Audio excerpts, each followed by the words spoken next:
behavior allegedly goes all the way back to 1991 and continued until 2024. That's over 30 years of this madness. Busby described a sickening pattern where victims would be lured, drugged, and assaulted, often with multiple perpetrators, and then threatened to stay silent. Typically, the victim is lured into a situation where he or she is given a drink.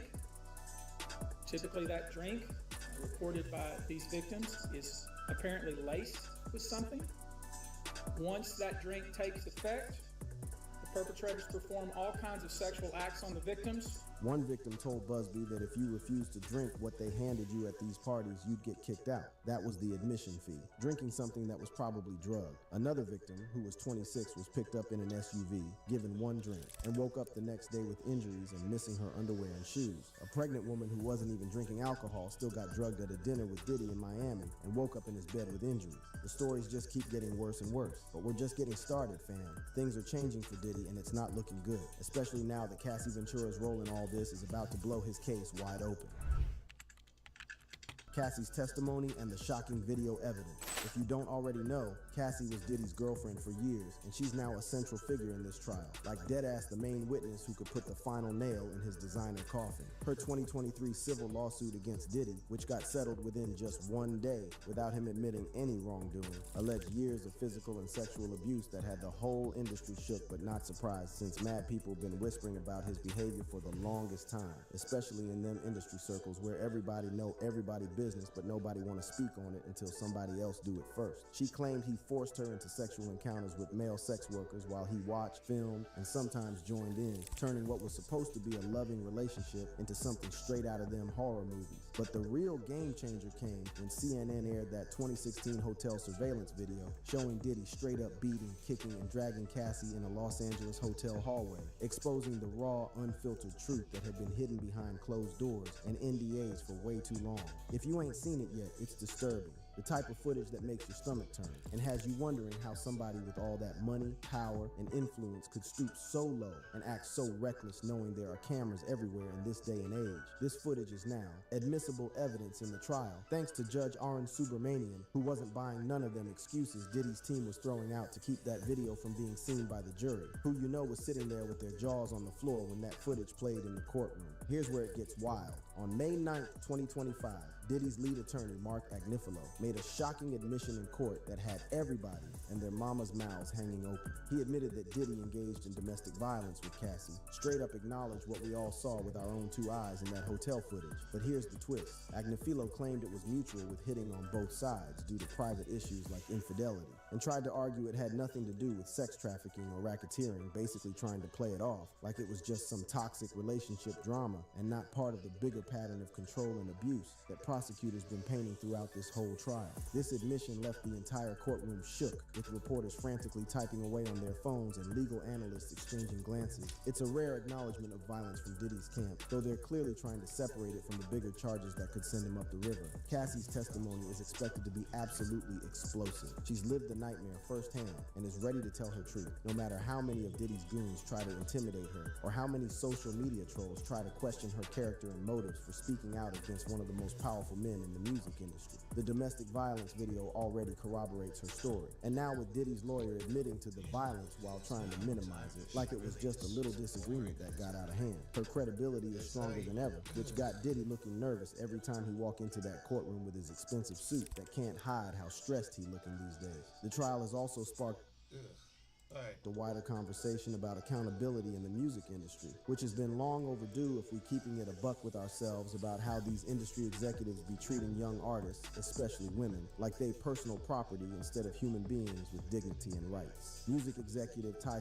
Glorious wrote a New York Times op-ed recounting a disturbing encounter at a Diddy-hosted yacht party in her 20s, suggesting this toxic culture enabled such behavior for years while everybody just looked the other way and cashed their checks. She highlighted how figures like Diddy and R. Kelly were allowed to operate with impunity for decades, having people around them who were more concerned with keeping the money flowing than protecting vulnerable people from being abused and exploited by them, who had all the power in the situation. Beyond the criminal trial, Diddy faces dozens of civil lawsuits that are going to have his legal team working overtime and his bank account taking hit after hit for years to come, no matter how this criminal case plays out. Attorney Andrew Van Arsdale plans to file even more after the trial, saying many clients fear retaliation if Diddy gets acquitted, which speaks volumes about how much power and influence he still got, even while sitting at the defendant's table every day. This saga is far from over, even after the criminal case concludes, and the culture gonna be feeling the ripple effects of this whole situation for a hot minute, making everybody in the industry reevaluate who they working with and what they willing to tolerate just to stay connected to the money and the lifestyle. Racial tensions have also entered the courtroom drama, adding another layer to this already complicated case that got everybody picking sides based on all kinds of factors beyond just the evidence being presented. Mark Garagos, part of Diddy's legal team, caused controversy when he called the prosecution a six-pack of white women on a podcast. I've only seen a couple of them, or know of a couple of them, but my understanding is you've got a six-pack of white women. That's not coincidental. It's very interesting to me. This prompted a rebuke from Judge Subramanian, who wasn't trying to hear none of that outside the courtroom commentary affecting what's happening inside, where the real decision's being made. The comment had social media buzzing for days, with people debating whether race is playing a role in how this case is being prosecuted and covered in the media, which always happens when a successful black man faces serious charges in America. On the lighter side, TMZ reported that Diddy's legal team is outshining the prosecution in the battle of fashion, with their stylish courtroom attire causing a stir among spectators who be sitting in them hard wooden benches all day just to catch a glimpse of the proceedings that might go down in legal history. Leave it to Diddy to still be worried about the drip, even while fighting for his freedom. Even facing serious time, man's team showing up looking like they stepped out of GQ magazine, while the prosecution keeping it basic with their standard issue government worker fits. That got about as much flavor as unseasoned chicken at a potluck. Some of y'all might be wondering why these victims are just coming forward now, after all these years, like they just now remembered all this stuff happened to them back in the day. Carrie Paul, a national victim advocate, addressed why survivors often don't report these crimes. It's not easy for any survivor to come forward. Our culture doesn't believe survivors. It blames and questions them. Instead of showing support, many choose to enable abusers. The media runs stories asking why it took so long for survivors to come forward, instead of asking what barriers exist. Moving on, we'll break down Diddy's defense strategy and his desperate attempts to change the tide of his trial, which looking more and more like a sinking ship with each new witness and piece of evidence that the prosecution brings forward. Because these accusations and evidence, they're looking real bad for him right now, and all them fancy lawyers and designer suits in the world might not be enough to convince that jury that he ain't done what everybody's saying he done, especially with that hotel video playing on repeat in their minds every time they look at his face sitting there at the defense table, trying to look innocent, but coming off more like somebody who just now realizing that his money and fame might not be enough to get him out of this jam.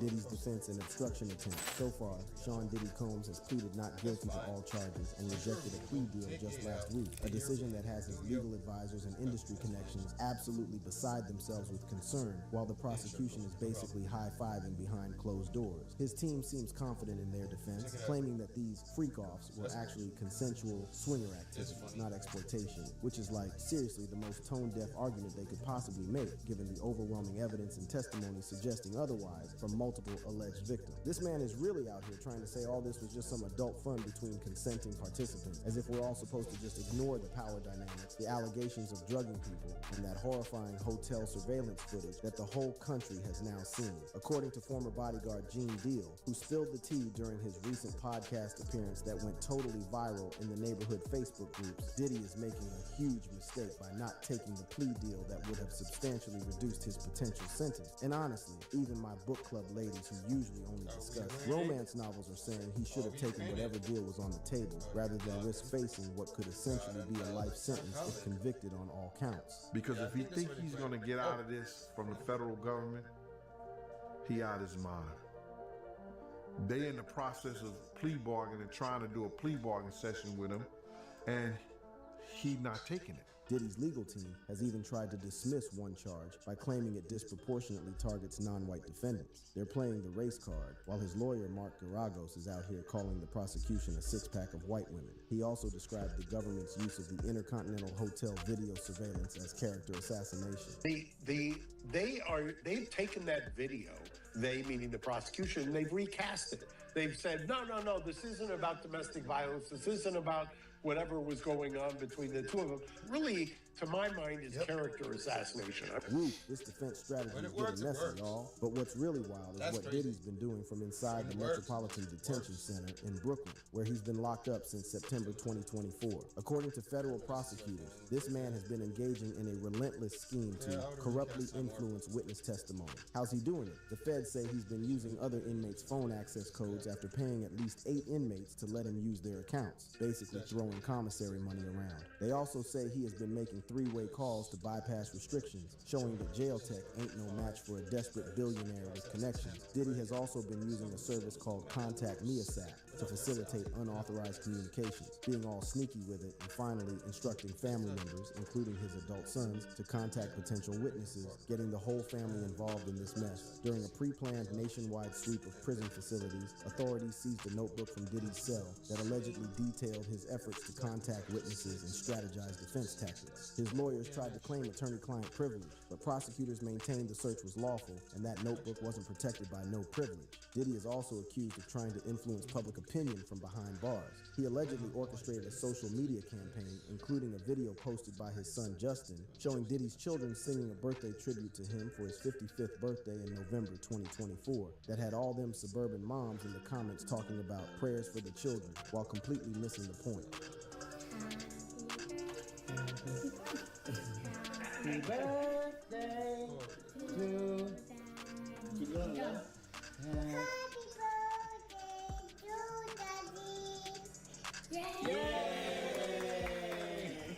Prosecutors claim Diddy believed this would have his desired effect on potential jury members, it's basically trying to soften his image like he's just some loving father instead of somebody facing serious federal charges. This man is so Well, desperate here's the that thing. he's He can allegedly... be both. He could be a loving father that is facing federal charges. Let's just be honest with that, all right?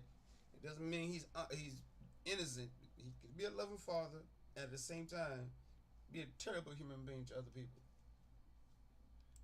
asking family members to promote specific narratives on social media to affect the jury pool, having them post throwbacks and positive stories. The prosecutors say he's trying to counteract the negative portrayal of him and undermine the credibility of the charges, but the streets ain't buying it, and neither is the judge. And all this sketchy behavior is why Judge Aaron Subramanian denied Diddy's bail request in November 2024, citing compelling evidence of his propensity for obstruction, shutting him down. This man offered a $50 million bail proposal and still got denied. That tells you how serious the judges are taking these allegations. Like, nah, bruh, keep all your millions. You stand right here where we can watch you. The prosecution has faced some challenges, though. It ain't all smooth sailing for them. They're having difficulty contacting one key witness identified as Victim 3, who was expected to testify about being coerced into sexual acts by Diddy. This development suggests that Diddy's alleged efforts to influence witnesses might be working, though no direct link has been confirmed. But everybody in the courtroom exchanging them side eyes like they know what's really going on. Busby's law firm has collected some disturbing evidence about these alleged assaults. Many victims who sought medical treatment were found to have unusual drugs in their system, including a horse tranquilizer called xylazine or Tranq that ain't meant for no human consumption. The pattern was consistent. Victims would be lured in with promises of industry connections and opportunities, given a drug drink that had them feeling weird before they even finished it, assaulted while they couldn't properly consent or resist, and then threatened to stay silent unless they wanted to find themselves blacklisted from the industry or worse. Typically, the victim is lured into a situation where he or she is given a drink. I'm bored. Typically, that drink, reported by these victims, is apparently laced with something. Yeah, fuck me. Once that drink takes effect, the perpetrators perform all kinds of sexual acts on the victims. Busby said these aren't just isolated incidents. They happened across New York, California, and Florida, often at parties, after parties, album release events, or auditions. Young people looking to break into the industry were allegedly coerced with promises of stardom. Most of these events and incidents occurred at parties, typically after parties. When the piece is album taken release out, parties, then I get the white New Year's lamp. Eve parties, 4th of July parties, something they call the puppy party, the all-white party. It's fine. Although several of these events occurred at auditions. Many times, especially young people wanting to break into the industry, were coerced into this type of conduct. But here's the kicker. Busby says Diddy wasn't the only one involved. There were other perpetrators and enablers, including cowardly but complicit bystanders who watched this behavior occur and did nothing, as well as those who participated and encouraged it. They will be revealed when that particular individual case is ready to be filed. They already know who they are.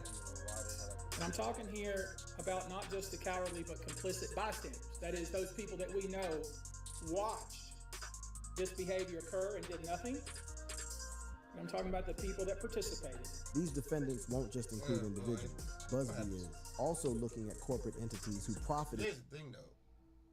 Diddy didn't do it alone. The fact that he's standing trial alone is what's there. That's what gets to my mind, because I'm like, that doesn't make any sense, right? He didn't do it alone. He had help.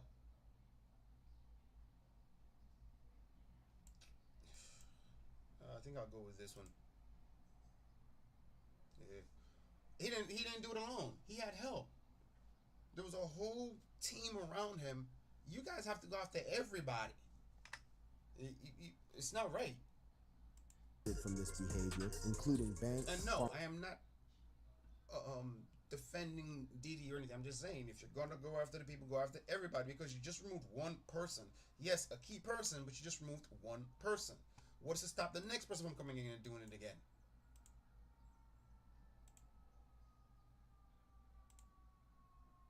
I don't want that. Right? Like, what's to stop the next person from doing it again? Because you guys only took one person out. There's a whole structure underneath that you haven't removed. There's a whole structure there.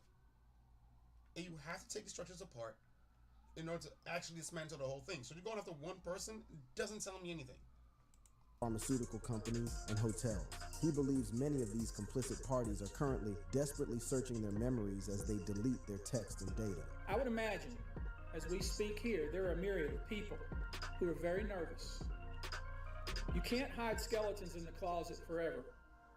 I would expect there are many people out there right now who are desperately searching their memories as they delete their text and data. The most heartbreaking part of all this is the impact on the victims, who've been carrying these heavy burdens for years, while Diddy been living his best life on yachts and in mansions like nothing ever happened. One young male victim told Busby that had Diddy not been in power, he felt like he could have been something great, but he quit the industry because of what Sean Combs did to him. As we wrap up this video, it's important to remember that this is far from over, like we only in the first quarter of what's going to be a long-ass game with mad overtime. The trial is just beginning, and with 120 civil lawsuits in the pipeline and potentially more victims coming forward as they see others breaking their silence, this could be a watershed moment for accountability in the entertainment industry that's been sweeping dirt under the rug since way back. This shit bigger than just Diddy. It's about all them industry execs watching this case closely, wondering if they might be next to get exposed for the toxic culture they helped create and maintain while counting their money in corner offices.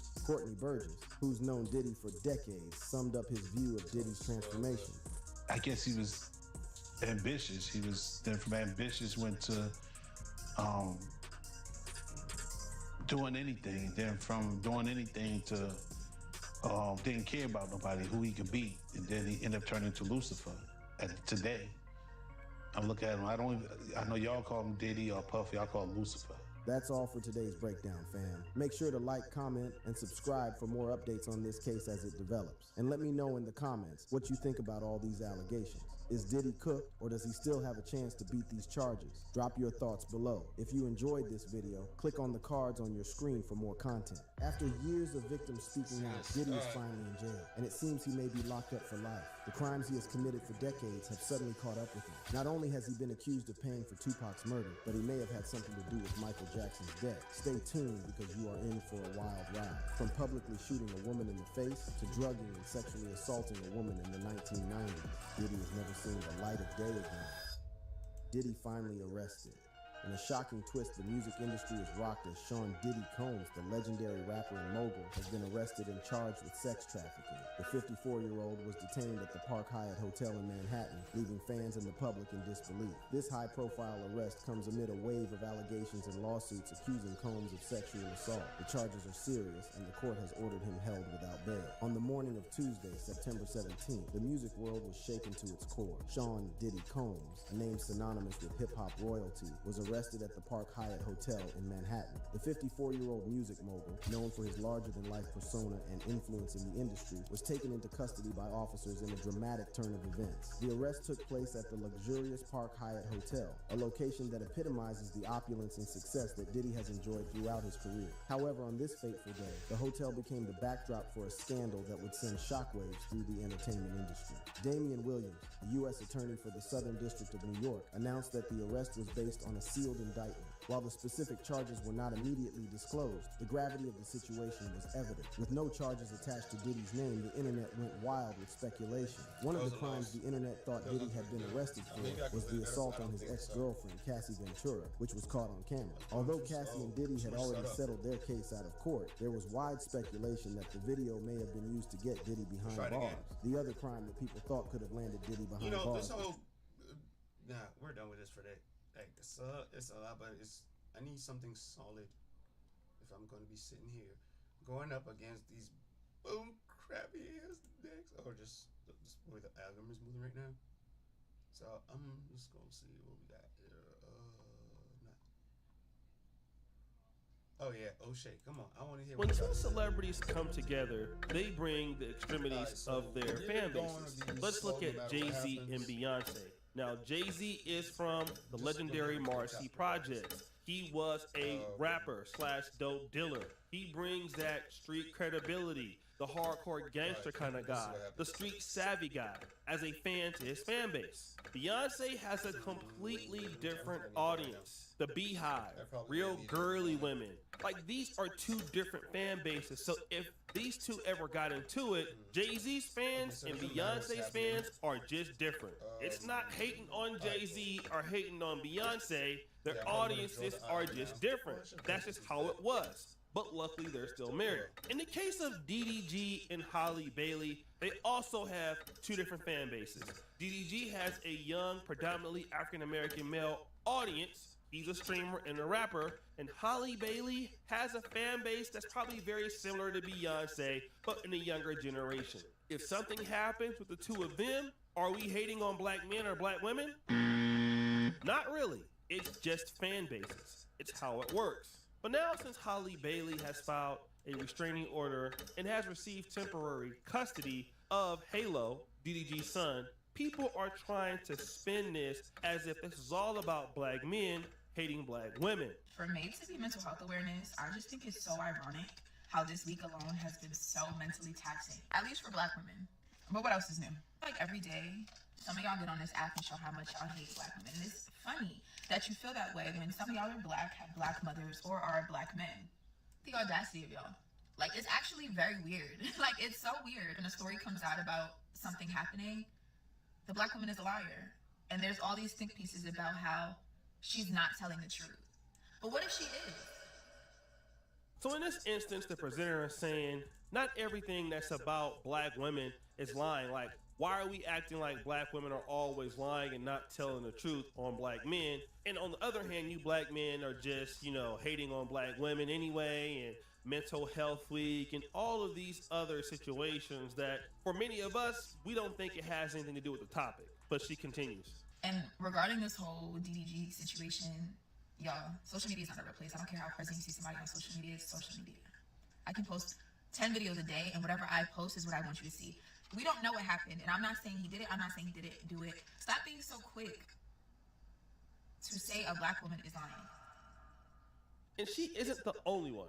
I feel for Halle because just like so many other women, I'm sure she wanted to be a family, raise Halo in a house with DDG and everything, and he didn't want it. He wasn't ready for it. And now that she got to heal herself and go out here and learn how to be a mother by herself with her son, this MF is manipulating the media to try to make it look like she don't want to let him be a damn father to his son. Trifling, yo. Never once has DDG told us what the visitation schedule is. Never once. You know what I'm saying? I can guarantee you this man is trying to just move however he wants to, pop up whenever he wants to. Even though he didn't want to be a family with her, thinks that he's still supposed to have 100% access to her and his son, because my son is over there, I should be able to pop up when I want to. Now it's funny, DDG himself came on the post on TikTok and said, let me smell your gap. And it was actually him, because that page has 6.9 million followers. But now this statement that Damson Idris said a year and a half ago is now resurfacing, and people are now resharing it. He says here, I see so much unprovoked hatred towards black women today by predominantly grown black men, especially towards our young stars that are just trying to do their thing. The compulsion to humble these women perhaps makes you feel like more of a man. I promise you, you aren't men to us. A New Year's is approaching, grow up. Now, this has been reshared now, and people are actually believing that Damson Idris put this up recently. One person wrote, he just trying to get brownie points in the shade room. Ain't nobody hating on nobody. This person says, nah, this is atrocious levels of pandering. He trying to get a little pat on the back from the shade room. This person says he's talking about DDG, and the list goes on. And we gotta understand a lot of things are happening right now. The Tory Lanez situation is going on with him getting stabbed, and Meg Thee Stallion. Then you have Cassie, who's part black and Diddy. And now you have this. And again, it's easy to throw black men under the bus to say that, you know what, black men are just hating on these black women for no apparent reason. And we understand that sometimes, or even many times, that can happen, right? I'm gonna be honest, and I'm a guy that's typically pro-male, especially pro-black male on this channel, but I will be honest. Yes, I do see unprovoked hatred towards black women by grown black men. I've seen it many times, right? I know it works the other way around, but I'm talking about what he says. Have I seen this? Absolutely, all right? And any black man who's honest can attest that they have seen this, especially towards young stars. Have they seen this? Yes, okay? Now, we could argue and debate if you feel that that hatred is called for, and in the case of Holly Bailey or Chloe Bailey, which he has relationships with, but yes, I have seen this. The question is, does this apply to this situation? And for me, the answer is no, it does not. And here's what happens when a lot of that hatred comes true. You see, DDG as a young man, he's not perfect, and nobody is, right? He must take accountability for his mistakes or his mistreatment towards women. But one thing that I do like about DDG is he never tried to really tarnish Holly Bailey's image. He never said that, you know, she was like this, or she was a 304, or she was so evil. He was simply saying that I can't see my son. And he didn't know how to internalize it, because so many black men, when they have a woman that has a particular public image and you don't want to come out and get castigated, or even if it's, you know, in your own local town or however it is, and it is your son's or daughter's mother, and you don't want her to be looked at in a certain way, but you can't express yourself, you're scared because things are not going your way. Now, once you start to talk about these things,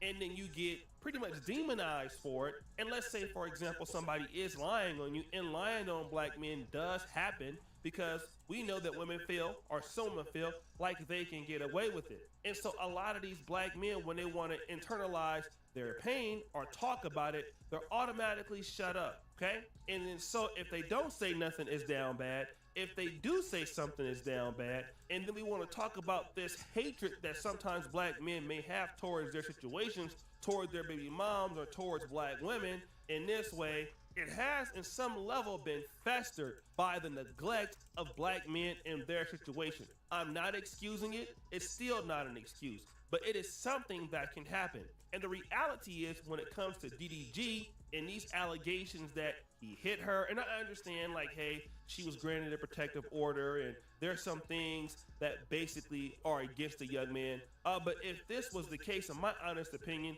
a police report should have been filed. He should have been put in jail, and all of these things should have happened. And I've also heard from his own friends that she has hit him or put her hands on him and the like, okay? The reality is, a lot of the young men, or men in general, and even women that are supporting DDG, what they see is a frustrated young father, okay? So this is why DDG is so important. People can empathize with DDG because it's happened to them, okay? And when they look at Holly Bailey, it's just not, it's Holly Bailey. It's somebody that they can empathize. A woman who, for whatever reason, is having a tough time letting her baby daddy see the son because something didn't work out, all right? this is why people are so animated about this thing. Because when you see DDG, you may have seen yourself. And when you see Holly Bailey, you have seen yourself. And what a lot of black men have understood is that, hey, the child has been weaponized against me because I don't want to be with her anymore. Or the child has been weaponized against me because I don't want to do what she's asking me to do. And so when you want to speak up against that, what they're now doing is saying that you have a hatred towards black women. A lot of black men need to understand this because a lot of liberal black blogs started bringing this up. The blogs that love the black community. Let's look at The Root. The Root was one of the first people to go head on and throw this out there. Again, this is Damson Idris not really running with this, but they started going and looking at Twitter posts for basically coming out and resharing this, and now they've written the whole articles, okay? This is what they're doing. Not only The Root, you have the Atlanta Black Star, you have Gossip. All of these black female-led agenda magazines are saying that black women are being attacked. And in my honest opinion, that's not what I'm seeing. And Damson Idris may have been talking about something else, but in this case, I don't think it applies because nobody was hating on Holly Bailey for no reason before, okay? If this post went up like 7 months ago, 4 months ago, or whatever else, like nobody would care about what's going on. But for the fact that he does have a restraining order, he couldn't see his son, they're more dealing with that. And so now what we're doing is we're moving the goalposts when it comes to issues that black men face, and everything is turned to, well, you just have a problem with black women because you're just a punk, or you're not a real man, or your criticisms of black women are coming from a misogynistic nature. And this is what black men gotta really be careful of in your behavior in today's time, because you can be right about what you're saying. And depending on how you say it or what's going on in your life, it's easy for somebody to pull the victim card. And I'm gonna tell you like this, a lot of black men are just tired. A lot of black men got baby mama fatigue, meaning that every time I wanna see my son or have a conversation with you, then there's an excuse. Or let's go ahead on and move the goalposts again. And again, when I'm seeing black men argue on Twitter, it's not about a black or a black man or a black woman thing.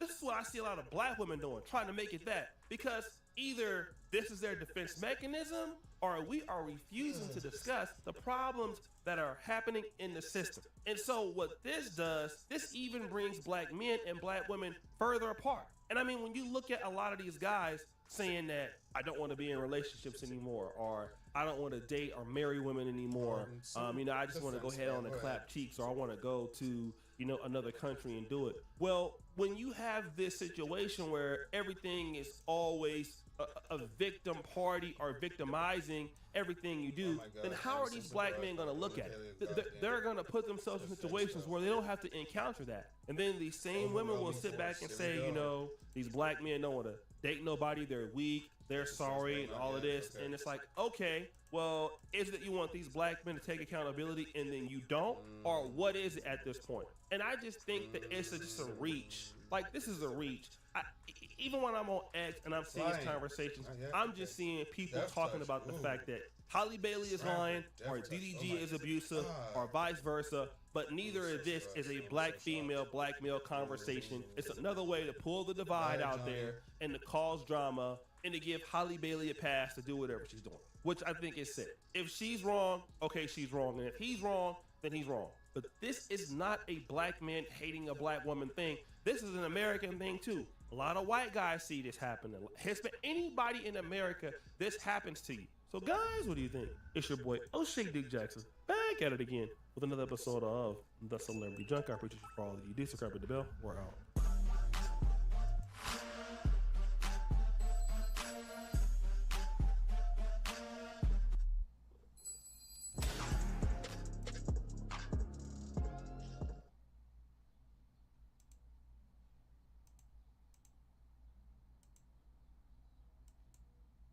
Liberals hate to see it, but President Trump is on a roll. He seemed to be adios amigos. People were writing his political obituary. He is rising from the dead like Methuselah. Look at this. Hello, Trump's net approval rating among voters. This is the Reuters Ipsos polling. Look at this. In late April, he was 8 points underwater. But look at where he was in the most recent poll among voters. He's up 7 points to a -1 point net favorability rating. Donald Trump's not just doing better than he was doing in late April of 2025. He's doing considerably better than he was doing at this point in term number one, about 10 points better than he was doing at this point in term number two. Oh well, that was my 47's riding high in the polls after delivering a Middle East masterclass, Jessica, bringing home trillions in new U.S. investments from the Gulf states. And yeah, he still found time to clap back at Bruce Springsteen's overseas meltdown, where the boss called him corrupt and treasonous. Trump saying Bruce is, quote, just a pushy, obnoxious jerk. That was a bad play. Who fervently supported crooked Joe Biden. This dried out prune of a rocker, his skin is all atrophied, ought to keep his... Jesse, no. All right, something else.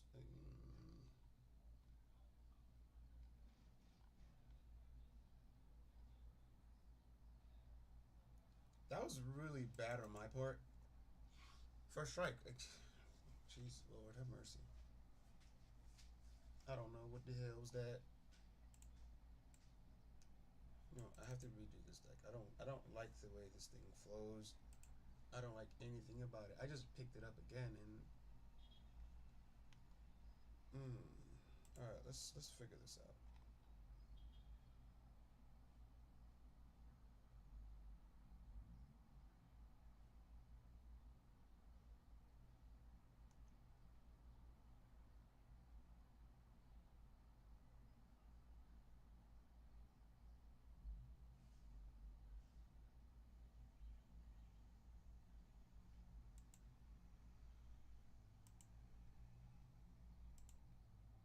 Let's see what we have here. Let's double check. Produce control prowess when we.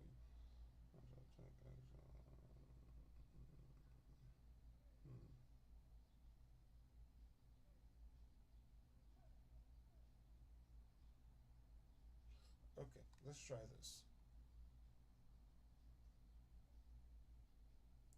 Alright, let's try.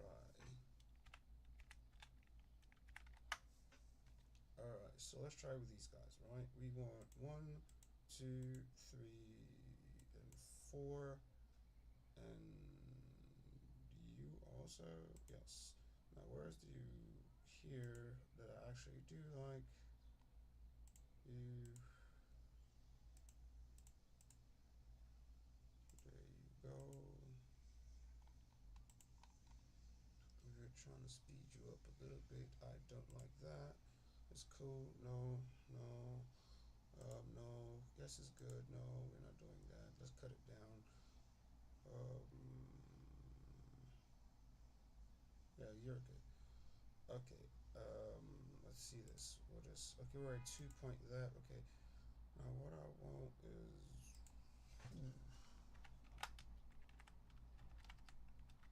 Let's do that. Cool. I don't like this. All right.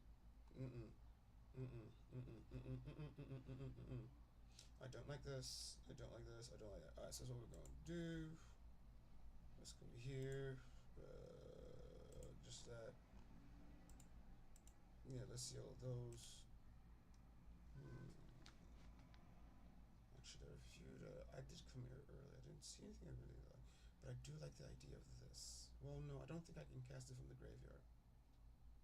Because it's a dragon in the graveyard. I mean, I can cast it at instant speed. Shoot, tab, draw a card, do this, flip on that. It's kind of too cute. I don't want to be doing all that extra stuff. Yes, this one, yes. I mean, drawing and then filling the graveyard, yes. We want these. That we want. You. Okay, you stay. A board wipe. Instant speed board wipe. I'm not trying to do that. Okay, so yes. I'm not trying to play counter spells either. That is good. I misplayed on that one. Extra combats. I'd rather more evasion. can't block me. I only need one combat, right? I don't want to do. I want to do it now. Create two. Okay, we can see maybe. We definitely want to probably do some of it. I definitely want to try. Yeah,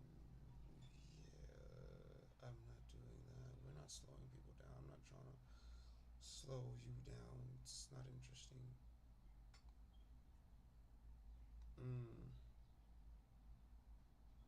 Okay, maybe. But I do. Oh.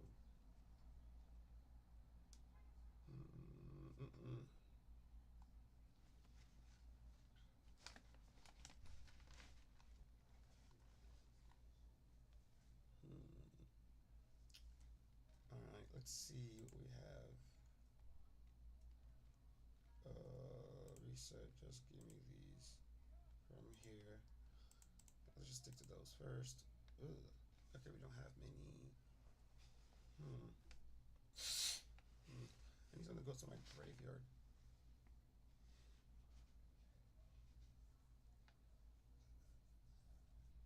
Ooh, nice. I think I want to I want to fill my graveyard. So drawing and discarding is pretty much what I want to be doing. What am I looking for, really? Well, I mean, I can get anything I want. Where are you? Okay. So I want to cut some things. Draw, discard is definitely something I want to do. So because I can just redo that. Let's see.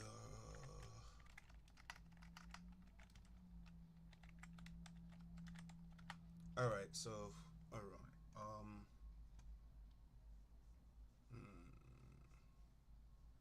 Compulsions. Not something I want. I like you. To keep things flashback. I like that too. Ooh, I do want to hit you though. You're on this crown. I'm not doing all that thing. I want to play with a little bit of the Jeskai Ascendancy's draw discard. This goes really well with that Jeskai Ascendancy draw discard thing.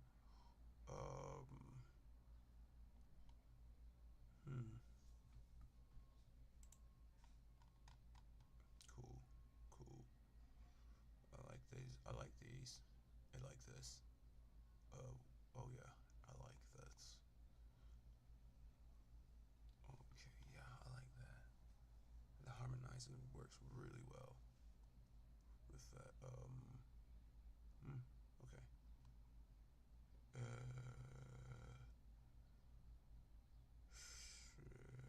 We're not really doing that. Yeah, we're not really doing that.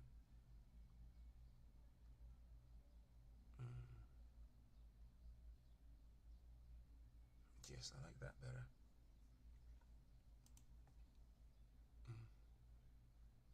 I know there's a lot more, but I'm just gonna go with those. Ooh. Mr. Researcher. Mr. Researcher, I kind of like you.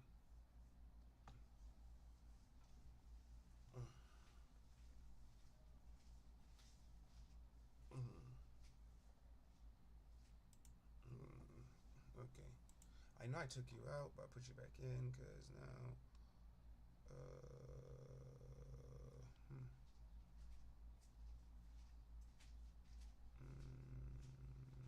Yeah, the coal. That's just for the boost. Okay, we'll try. I want to cut 2 cards. I'm iffy about some of them. Oh, these guys. Yeah.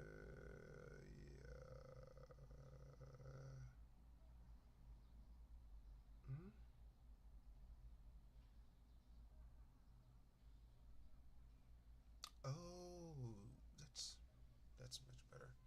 That's how we die. doing non-combat damage. Oh, you know, we're doing combat damage. It's okay. No, you stay.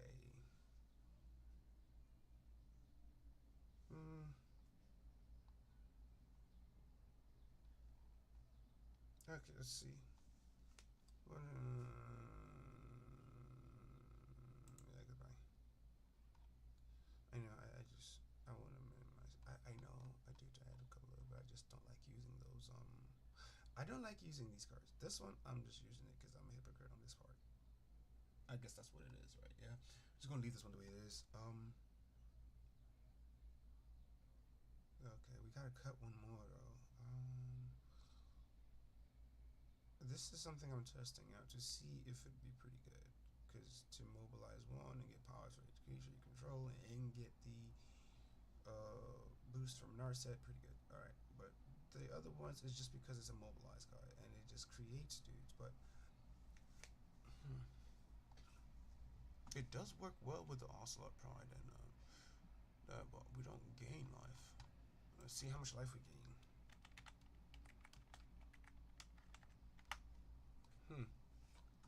Ooh, we do not have enough life gain.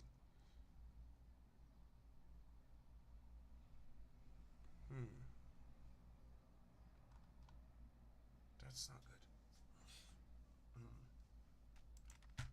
Alright, so let's go here. We need an instant or sorcery or something like that. Or something we can cast from the graveyard. So is there something we can cast from the graveyard? I mean, this is good, but I don't. I also changed a lot of dynamics, huh? Because if we're going to be doing that, we're going to have to remove something else. Because then we only have these cards that gain life. 1, 2, 3, 4. Okay, so if we shift, add some more life gain, we're taking from somewhere else. So we're trying to go wide, but the life gain is important. This I can recast from the graveyard. It's pretty much the only one you can recast from the graveyard, right? This relies on it, but it gets big, so it needs your commander to really do it, but it does get big. So if that's the case, I should probably put more instant speed buff, or yes, instant speed buffs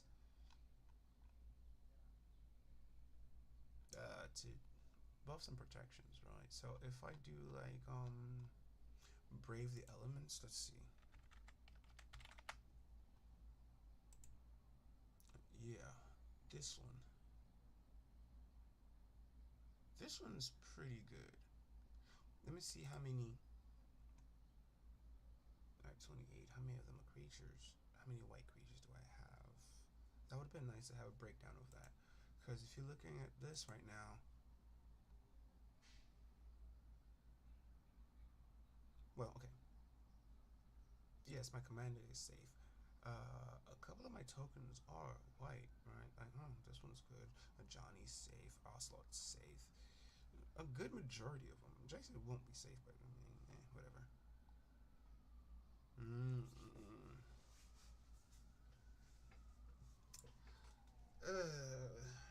Sir, your prowess is good, and you really are good. But I need to. Anyway, first of all, let's do this Brave the Sands things. Oh, here we go. Here we go. This is very underused. Brave the Sands and Brave the Elements. Now, Brave the Sands gives our creatures vigilance, and each creature we control can block an additional creature. So now our little tokens can now take on a lot of like they gonna be him, okay? So I think that's what we want to do. We want to keep it this way. I like this idea right here, and it also, this is an instant speed. Even though we wanted to add more instant speed, we end up adding that. But I mean, it's Brave the Sands. Vigilance and blocking additional creatures. I think that's just really good.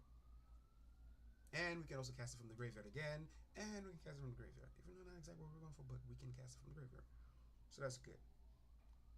Sorry, Jace. Hey, Abbott, you're really good. Built-in prowess.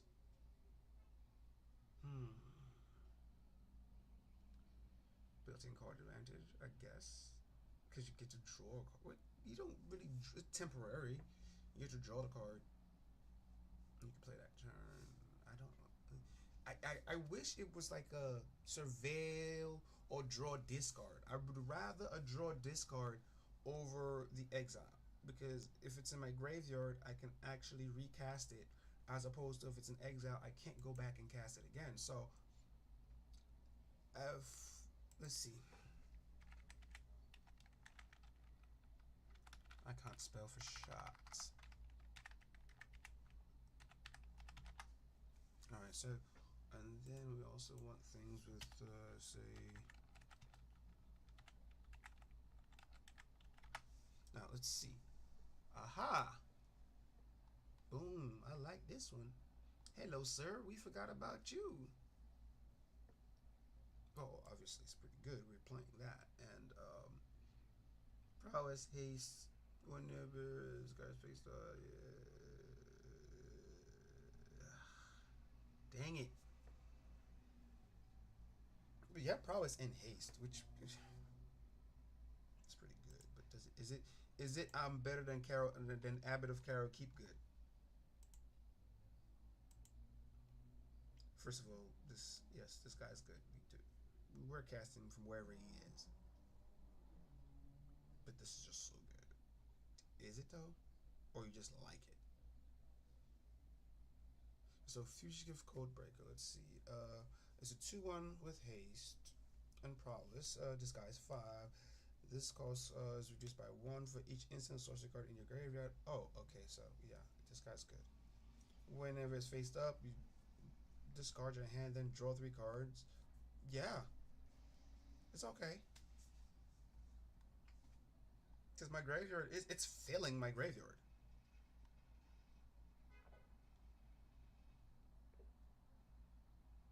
I know you're not doing the fill in the graveyard, you're part of the test. And because you also have Menace, you're lucky. Menace is lucky, but that's just me giving an excuse for you. But I still have to cut, and instead of cutting, I ended up going up cards. That's just beautiful. Okay. Alright. But all this you can't play for me, so that means you Abbott probably has to go, but you want to keep your mana curve down though. Let's see, brains all over the place. Okay, so let's do this. Let's Abbott, where are you?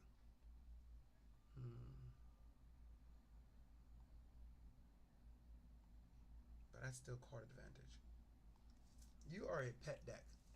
I mean a pet card. I mean a really good card, but a pet card. I like it, but just. I mean, that Ward 2 is really good, though.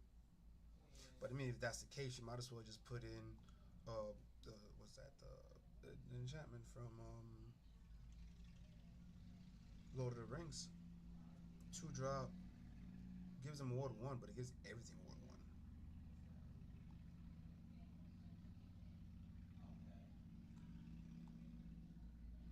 Where are you, sir?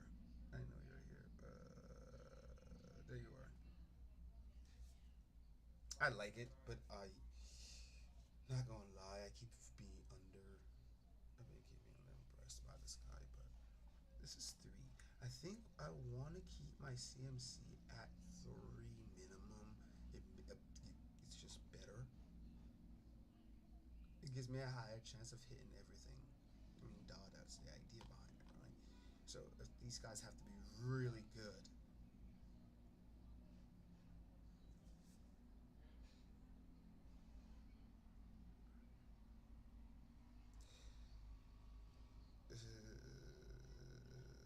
We're not really playing.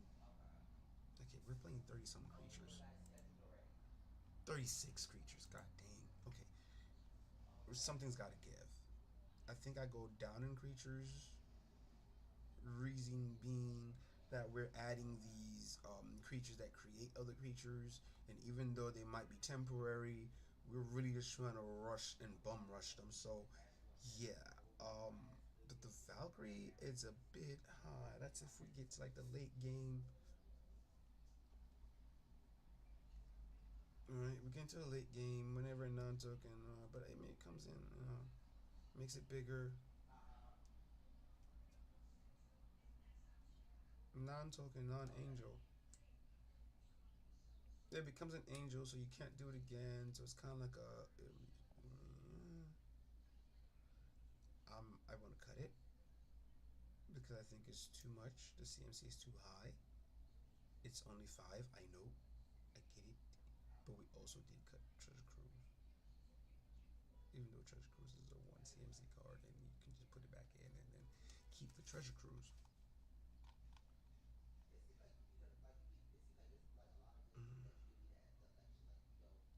It's not like you recast your grave. I mean, yes, you do. You do cast your graveyard. No, duh. That's probably why. Yeah, we take out Treasure Cruise because it does eat your graveyard. Yeah, okay, that was a good part to remove that. Okay, cool. So, if we're looking at this now, we need to cut 5 cards, and we were still on the Abbott part, and this guy too.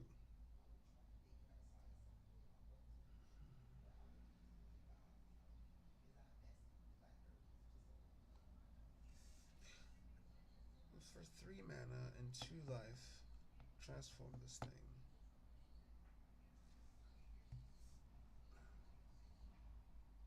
Do you know what I actually do want though?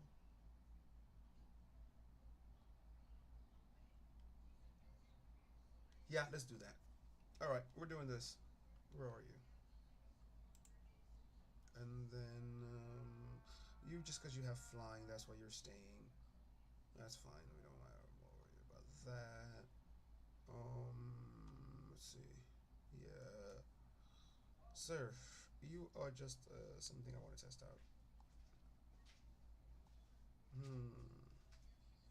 So I'm trying to see. Alright, 2 more. We did just make an idea to cut those, yeah.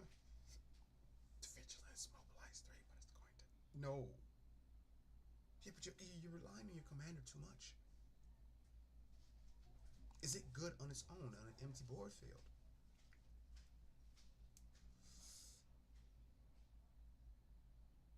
Gives you 3 guys.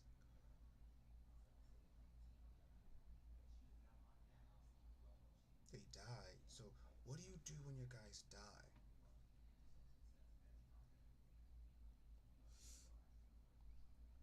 They pop in, they hit, they die.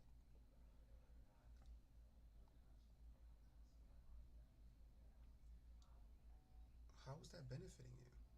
Yes, you're hitting them, but you got to get something off of them leaving the field too. You have something when they're coming in with the War Leader's Call. You took out the Perforos. You took out the other guy, right?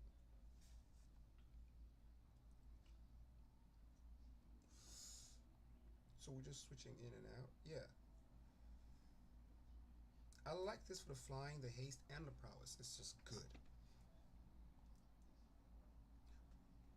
Oh. There's another one. But first you have to cut. I like that.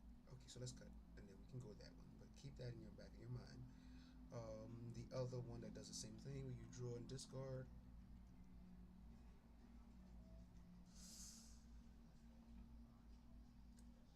I've tested Kaito out on an open board. I have nothing. I play Kaito, I minus Kaito, I create a token. So now I have 2 permanents on the battlefield that they have to deal with, right? The token can protect Kaito. Kaito protects itself. So they have to. That's at least some life going away, right? Going to the other person, and I mean, some life that they're not hit me for.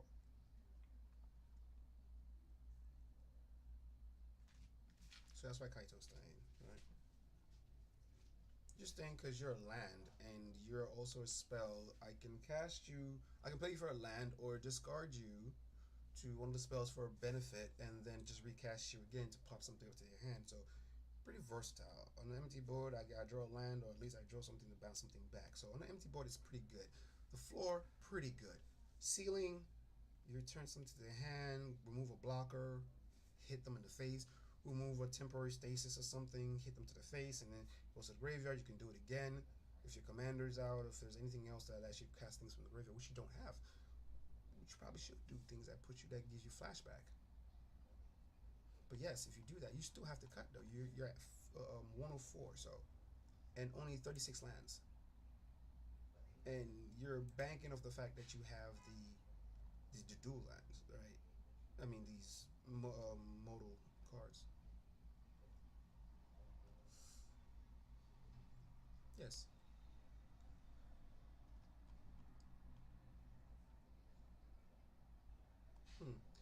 So I guess I'm going to have to see.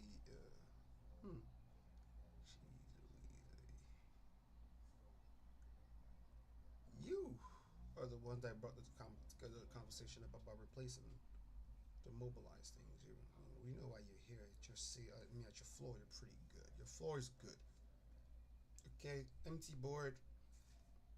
You know, I get a body. I could swing and create another dude, but then it becomes a 2-power at best.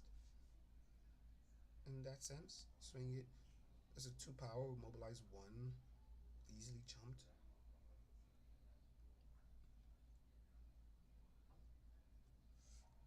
But again, it's an experimental card. We're just testing it out to see how it flows overall. The floor is pretty shaky, right? I mean, even if the floor is kind of shaky, but after a board wipe, you follow up with this, then maybe follow up with your commander in 1 spell. But that's assuming you've never cast your commander before. Let's assume the worst scenario. You're dead. Because the worst scenario is you go board wipe, they Teferi's Protection out, they some indestructible thing counter your board wipe, or what if they board wipe? Okay, they board wipe, then now there's a clear field. Well, they're not just gonna board wipe unless they're really desperate, which means I'm already way ahead. Or we're a parity, which we're waiting for something to break parity. So if they're gonna board wipe at that stage, they have to have a follow-up play. So if they have a follow-up play and I play this on an empty board, what is their follow-up play? Is this strong enough to, well, it'll give me a turn to block, but again, it's a 3 mana spell, so easier to cast. That's assuming you have the Pearl Medallion and everything, but it is a 3 mana spell, so it is a lot easier to cast. So you can double spell the turn after a board wipe with it. So that does make sense, right?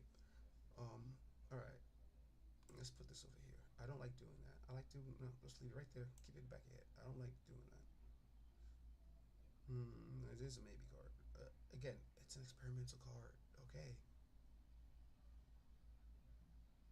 Draw 2 cards. Oh. Okay.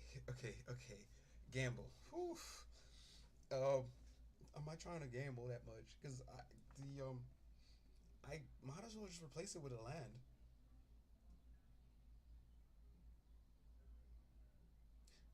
I know it feeds into the graveyard, but I want more control over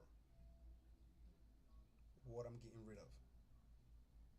Right? Yes, I'd rather just do a land to be able to cast more spells, because it comes to play tapped anyway, and late in the game that's really bad. Because if I have yeah, you still get to draw a card, but that's for 3. Draw 1 card, basically get 2 energy that you're never going to use. Whoa, stop that. Don't say that. Go back up here. Let's see this. Yes, but that's 1 card.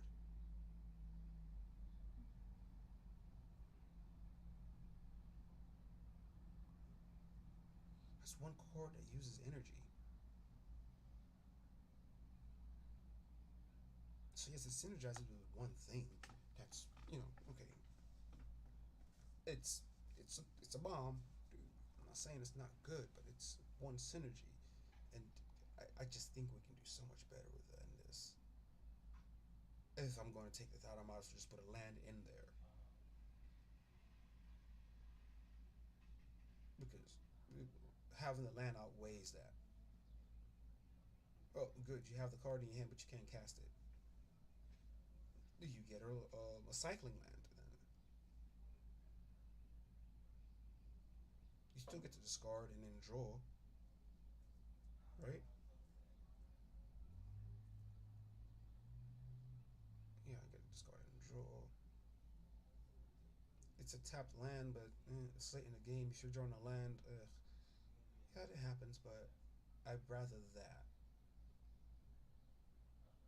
Because every aspect of I get to use every aspect of it.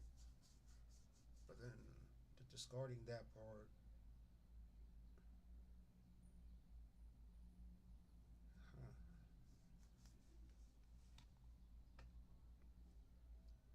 if I take this out, I'm just gonna put a land in there. Just gonna put a cycling land in there. Let's just let that be known, because that's really a land slot. That's a land slot. It's just what it is, because that's 36. That'll be 37, 38, 39, 40. So these 4 are land slots. It's basically a land slot. Alright, so that's 40 lands. So those are land slots. That's why they're there. Late game, cast them for a spell, or put the land down. So yeah, that's why it's a land drop. So it's staying because of that. Well, obviously she's staying. No, don't even look at her. Yeah, he's staying too. Well, it's staying in.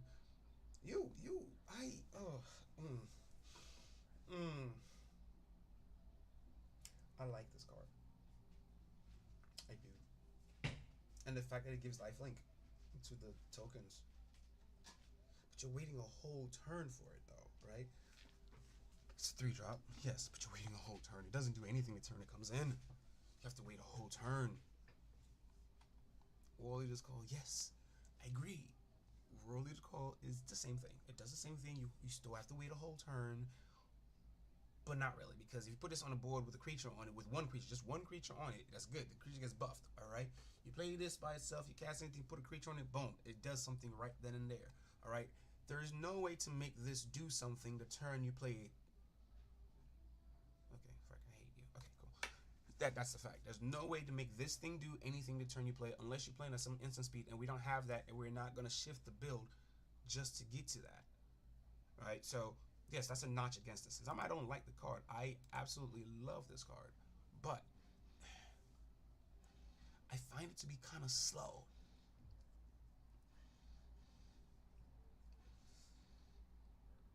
On the bright side, or the upside of it, is that it triggers your commander twice. So when you cast that, but that's only your commander though. No, the mobilize guys also. Alright, cool. Okay, agreed. And the bestow guy also gives you prowess. Well, no, that's not prowess. No, that doesn't trigger on. No, that doesn't work. Okay, that doesn't work.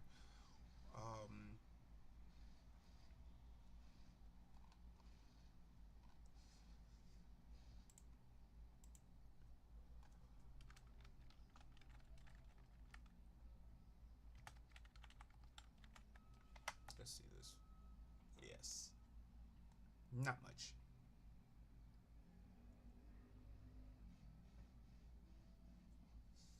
Yeah, no. The only thing it really has going for it is the lifelink. I like the card. I love the card, but I only have 4 cards in here. Well, yeah, 4 cards in here outside of my commander that it's good with. Right? So 4 cards. Really 1 card. Because there's no guarantee I see any of these other cards. There's a guarantee I see my commander every game. Well, I have a chance. I have access to my commander every game. Whether I'm able to play it or cast it, that's a different topic. So we have 1, 2, 3, 4 things that go off of that. Now, when they go off, they go off. And taking a turn off again to play it. I'm sorry. Yes, you come on. Cast it. The next spell you cast is turn. Copy it. It could be a creature spell. 1 drop. I mean, you have to have at least 5 mana for that. Okay. So this is really a 5 drop. Okay, a 4 drop. This is really a 4 drop. This is really a 4 drop because 1, 2, 3, 4, 5, 6, 7, 8, 9. Okay, hold on, wait. Okay. Do I want to cast that? Maybe as a finisher. Okay, 1. Good. 2. Okay. Copy that. Copying this doesn't do. Oh, well, it gives you 2 options. Yes. So 2 of these. Yes. 2 of these. Yes. Ooh. Brave Sands.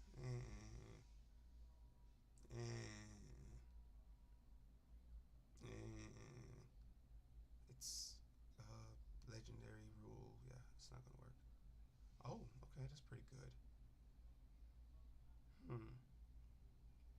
Yes, that's 5. That is 5. Because this and where are you, sir? No, where are you? Where are you? Where are you? Where are you? Where are you? There you go. Oh, ma'am, my apologies. Yeah, I'm over here apologizing to a goddamn card. No, I don't mean to do that. All right, so Flame Grappler and this 5 mana. I get 2. I mean, sorry, 4 mana. I get 2 of these. 5 mana. I get 2 bestows. It's pretty good. That's like a what, turn minimum. Minimum turn 5, right? Because that's how you will do it. But then if you add the other maybe cost reducers or mana rocks, which I did remove the Chromatic Lantern, which I probably should put that one back in because this is a 3-color deck. And Chromatic Lantern, I know is kind of like a iffy, but oh, no, that's too much. You're going La La Land now because yes, it gets great, but let's keep it real. So you're casting. It's a good spell. I misused it, and now I'm traumatized by it because I misplayed it. Okay, that's something that I caused, but it's a good spell. That first strike would have been better. All right, so I'm not gonna punish the card for my misdeeds. All right, now Montessori Spitter. I like you with the haste. I really do. Ooh, this is really good. I am going to make some damage. I'm going to be doing some damage.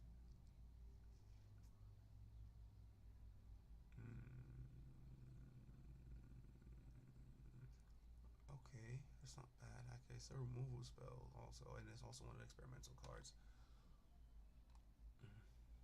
Yeah, you're staying. That was a bad game. Yeah. Alright. I don't think anything on this side should be touched.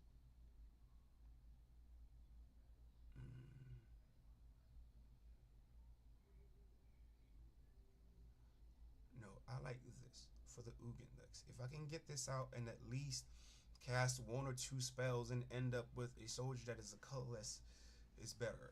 It's really better because then I can cast my commander and then use my commander to get the prowess up and go. So this goes around the Ugin decks really well. You just want to get it down and then cast a couple of spells to just give you a couple of creatures and you're good for that. Right? It really does handle the Ugins. At least you give you a fighting chance, and I like that. Okay. Yeah, I'm keeping this. 2 tokens, or yeah, I like this. Cause on an empty board, that's 2 tokens. You can just, or you can just pretty much just pump it in our setup. Yeah, to cast something big from your graveyard. I like that. I'm keeping that.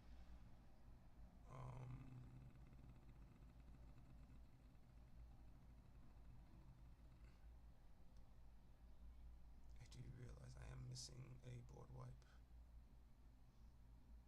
Was you trying to be aggro, but this this is Arena. Let's be for real. Okay,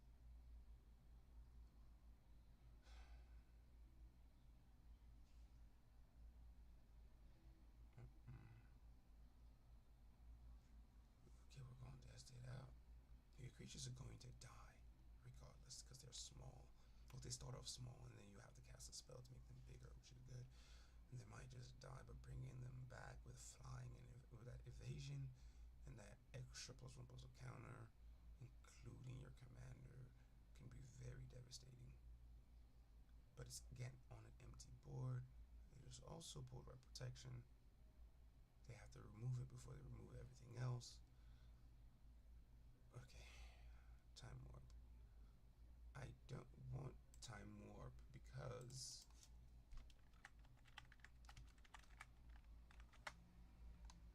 I would rather this one over Time Warp.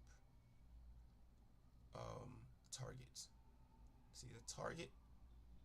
See if I get Emrakul, right, and my opponent target can use my hand, they'll give themselves an extra turn, right? But with temporal manipulation, they can't do that. They can counter it, they can copy it, that's fine, whatever, but they can't Emrakul it out of my hand, and give themselves a turn or anything like that. That's why I'm going with this over this, right? I can run both, but I would rather just, if I'm going to run one, I'm going to run the temporal manipulation. It's the exact same card, exact same mana value. The only difference is it just says take an extra turn. It doesn't say target player takes an extra turn, right? So yeah, that's why I'm replacing that. It's pretty easy, straightforward reason why.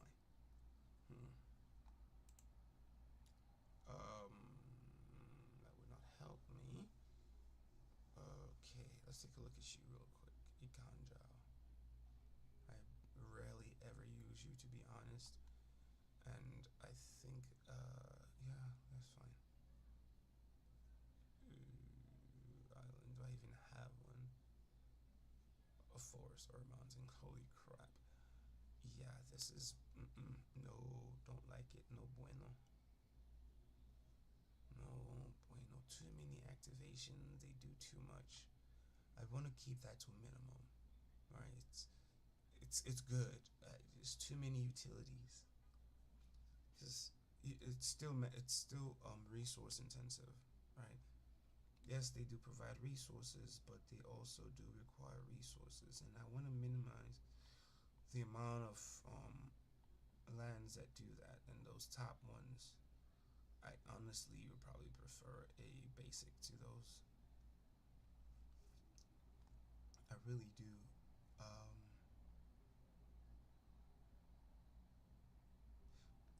Okay, I still have to cut 3 cards, but yes, what I want to do here is, whilst I'm thinking and mulling over the cuts, I want to see the lands. Alright.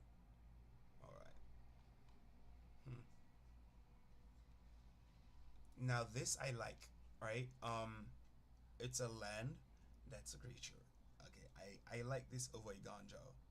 I know Iganjo's pretty good. It does the move. I value, for this deck, I value the creature land over that, because the other thing about the creature land is it also dodges Ugins, and it dodges board wipes. It's a flyer. I like this better. If I'm going to be on an empty board, I would rather this, because it answers planeswalkers. It can block. It'll die, but it can die, but it can also block. I like this over Iganjo. So I'm going to put this in, and I'm going to take Iganjo out.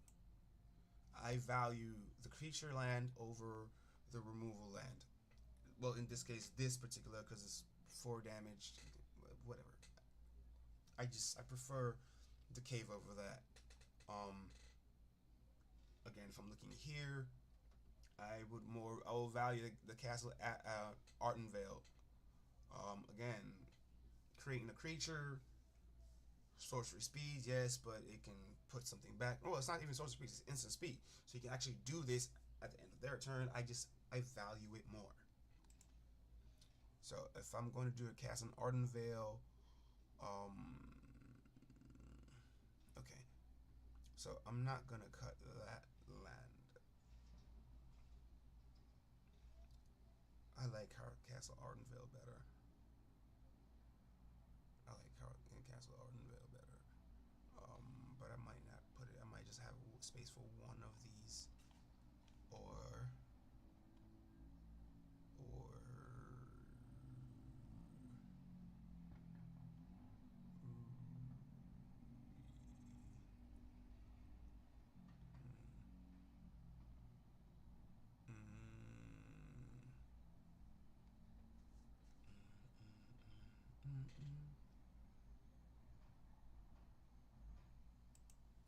kill it. I'm okay if they kill the commander. That's fine.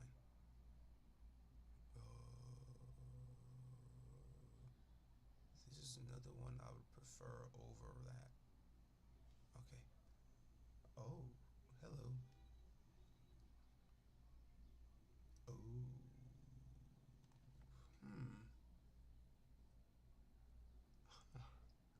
That's cool. See, I'm liking this here. This does a lot. I can cast it. It won't flip, but I do get creature off. I can actually flip it into a land. Oh.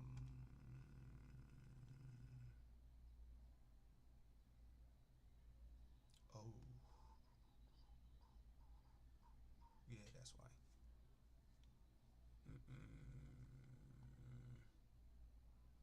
I already have a land that does that. Oh, no, I already have a land that does that. I don't want to do that again. All right, now here.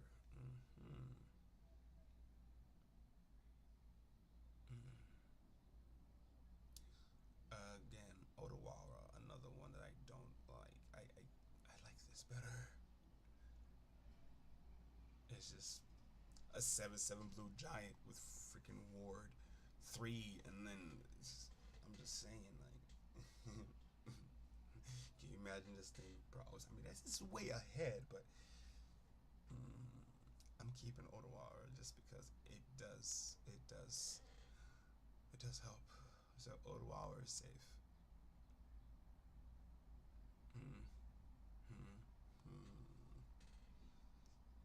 Yikes. Okay. No.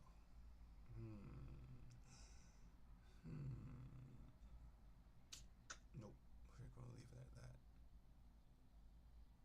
Now this one, I want to test this guy in this deck.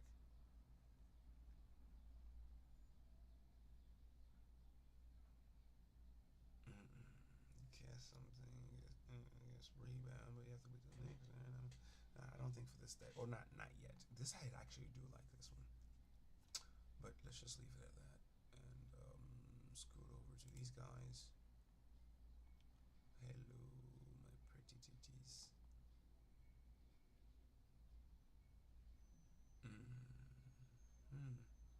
Oh. It will cost what? Either 1 red to put into this to exert it. Boom. Okay. You get the red. Alright, so you have to have 2 red. Well, 2 red sources, right? No, you need 1 red source under this, because it'll give you 2 red sources. Well, obviously 2 red sources. Right. And you play the other 2, give your commander haste. So you need to have 4. Yeah, you need to have 4 mana. Because you play 1 red to play into that, to tap it, that's a red. And you need to have blue-white on the battlefield. And then boom, and then, yeah, it's possible. Yeah. Now, but how realistic is that in this deck? 1. So that's 1 right there. Yeah, this is going to go. And I'm going to increase you by 1. I know it creates the tokens, but I'd rather the land be the tokens. In that particular case, because it's a discard, right? Yes. Good. That increases my mountain count. also, so that's be 3. C. Too many things are relying on the mountain. C. Too many things are relying on the mountain. That's 4.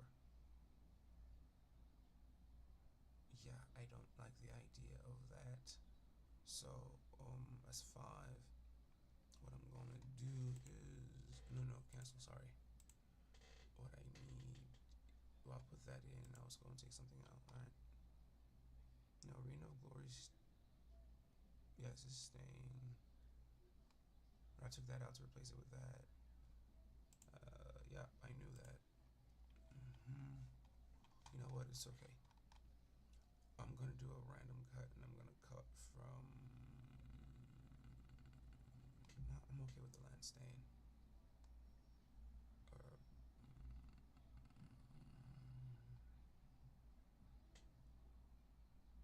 It's okay.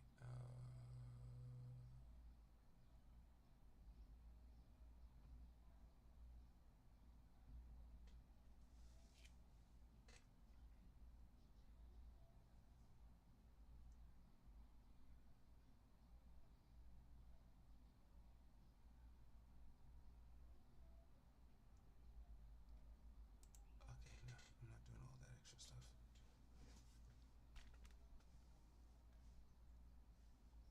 Yeah, being very specific as to what I want to take out. Okay, you can stay. Alright, I think I like that.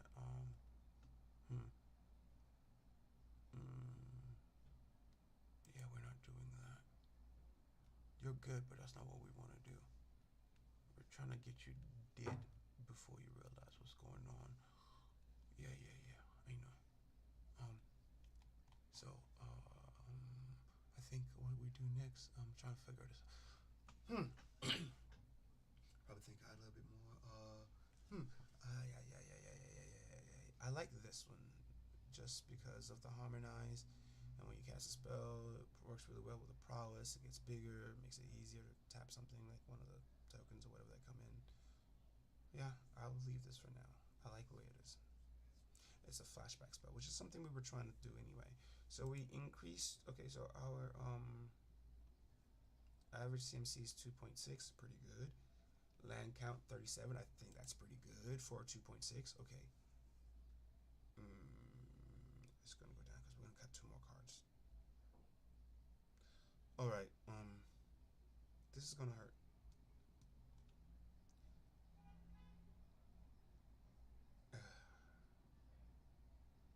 Evasion, too good. I do value evasion.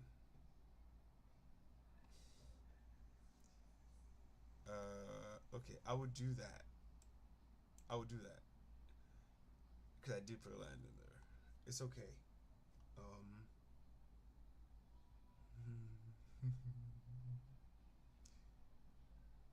Hey, little buddies.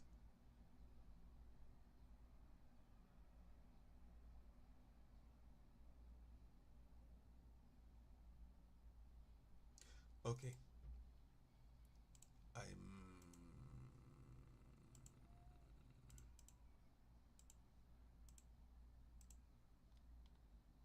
Where are you? General, is it? You know you don't have to put that card in. Oh. Well. Hello. How you doing? Let's see. Yeah, we'll do it. Whatever. It is what it is. Here you go. Here you go. Alright, I'm good with that. So I think what I'll cut is no, you can stay, you're staying.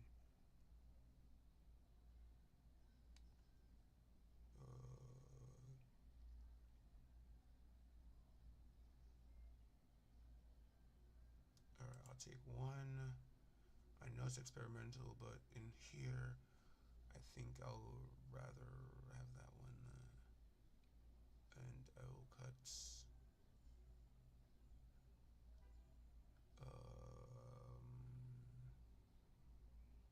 No, that's a draw spell. That's a big one. That's not it. I said it. Yeah. so to cut 2.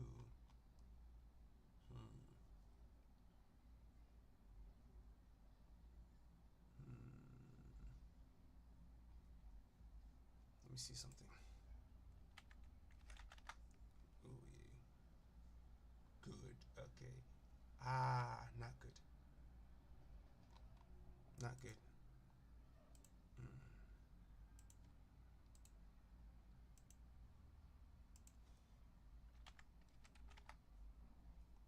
You always have one of those in there. Where are you?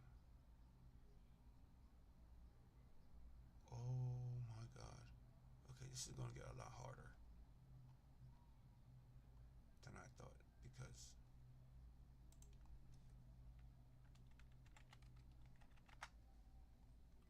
it's gonna get oh, here we go. Here you go. Here's 1. Boom. Haha.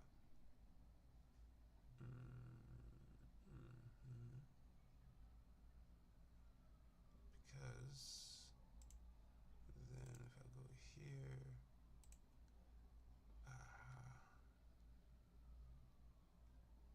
no, but this is not a token. This is a prowess that also does have token synergy. But for what I am looking for, this one here. No, it's fine.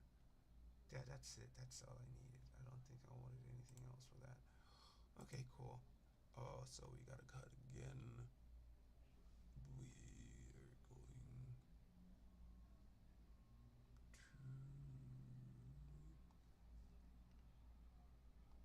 boy.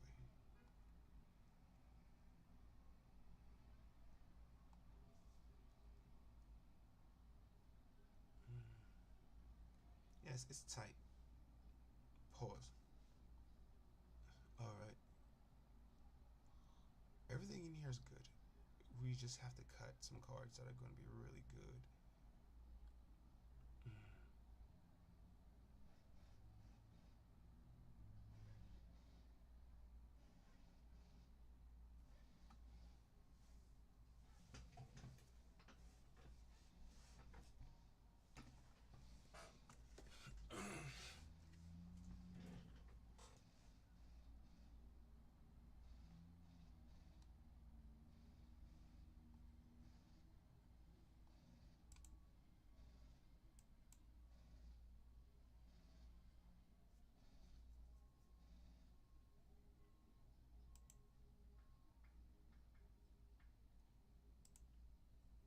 Okay, so that's good. 37, 38.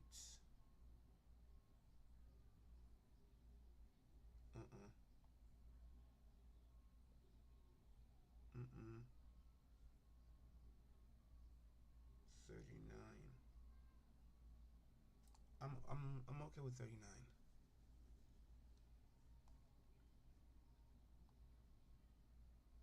Yeah, some of these I'm testing out.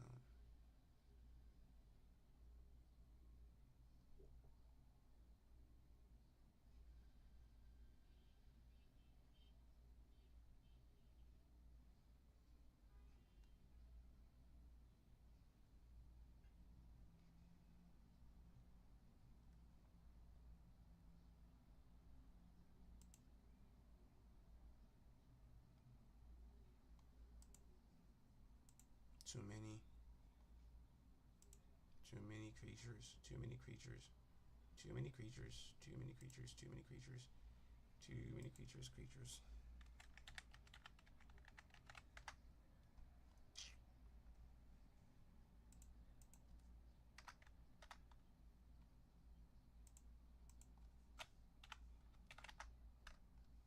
Okay, cool.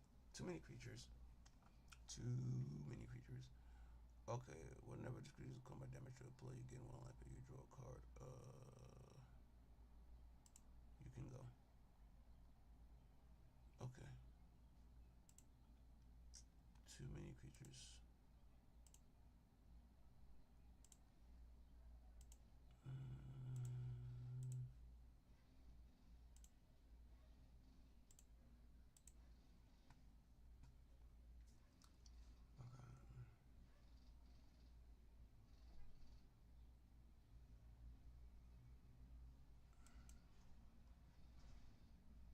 I like this better.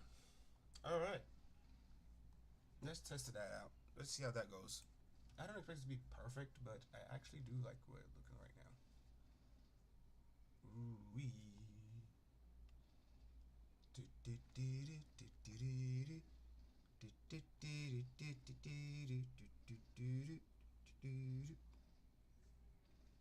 All right, let's see if all right, I'll keep this. It's okay, I'll just keep this. Yeah, we're playing this into this guy. Oh well. So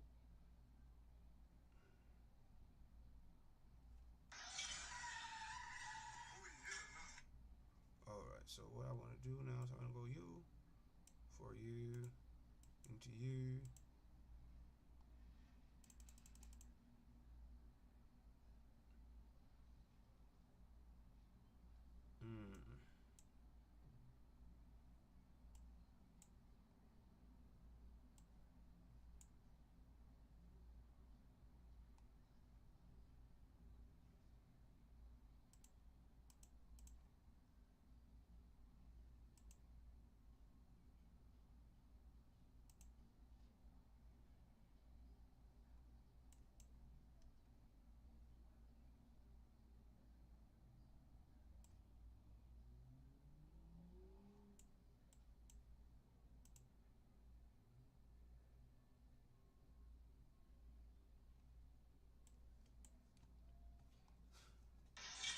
Reasons why. It's funny, I talked about Ugin, and I just run into an Ugin deck. Beautiful. So, yeah, we're trying to take this guy out really fast. Really fast. This guy has to come down. That's fine.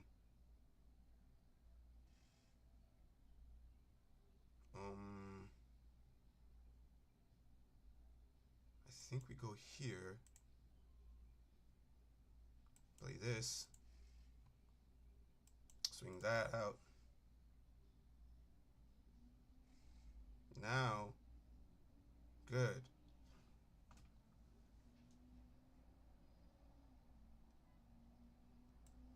That's fine, we don't care. Alright, so how do we win this now? If I go with this, everything gets bigger, and then I pump it, and I think they die. Yeah, let's go with this.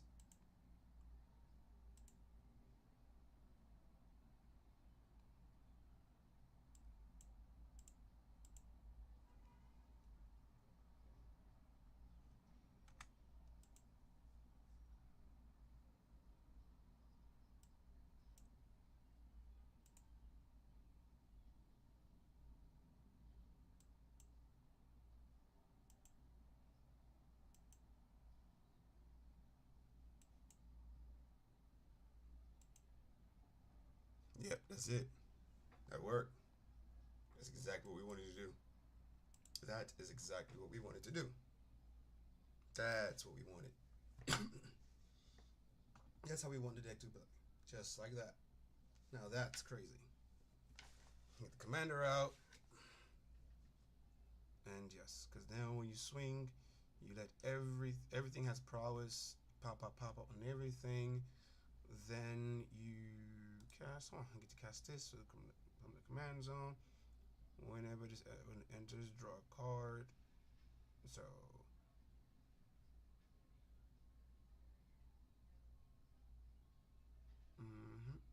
oh yeah, it's gonna need a target when it goes out. That's okay. Okay, because it's gonna need a target when the trigger goes on the stack.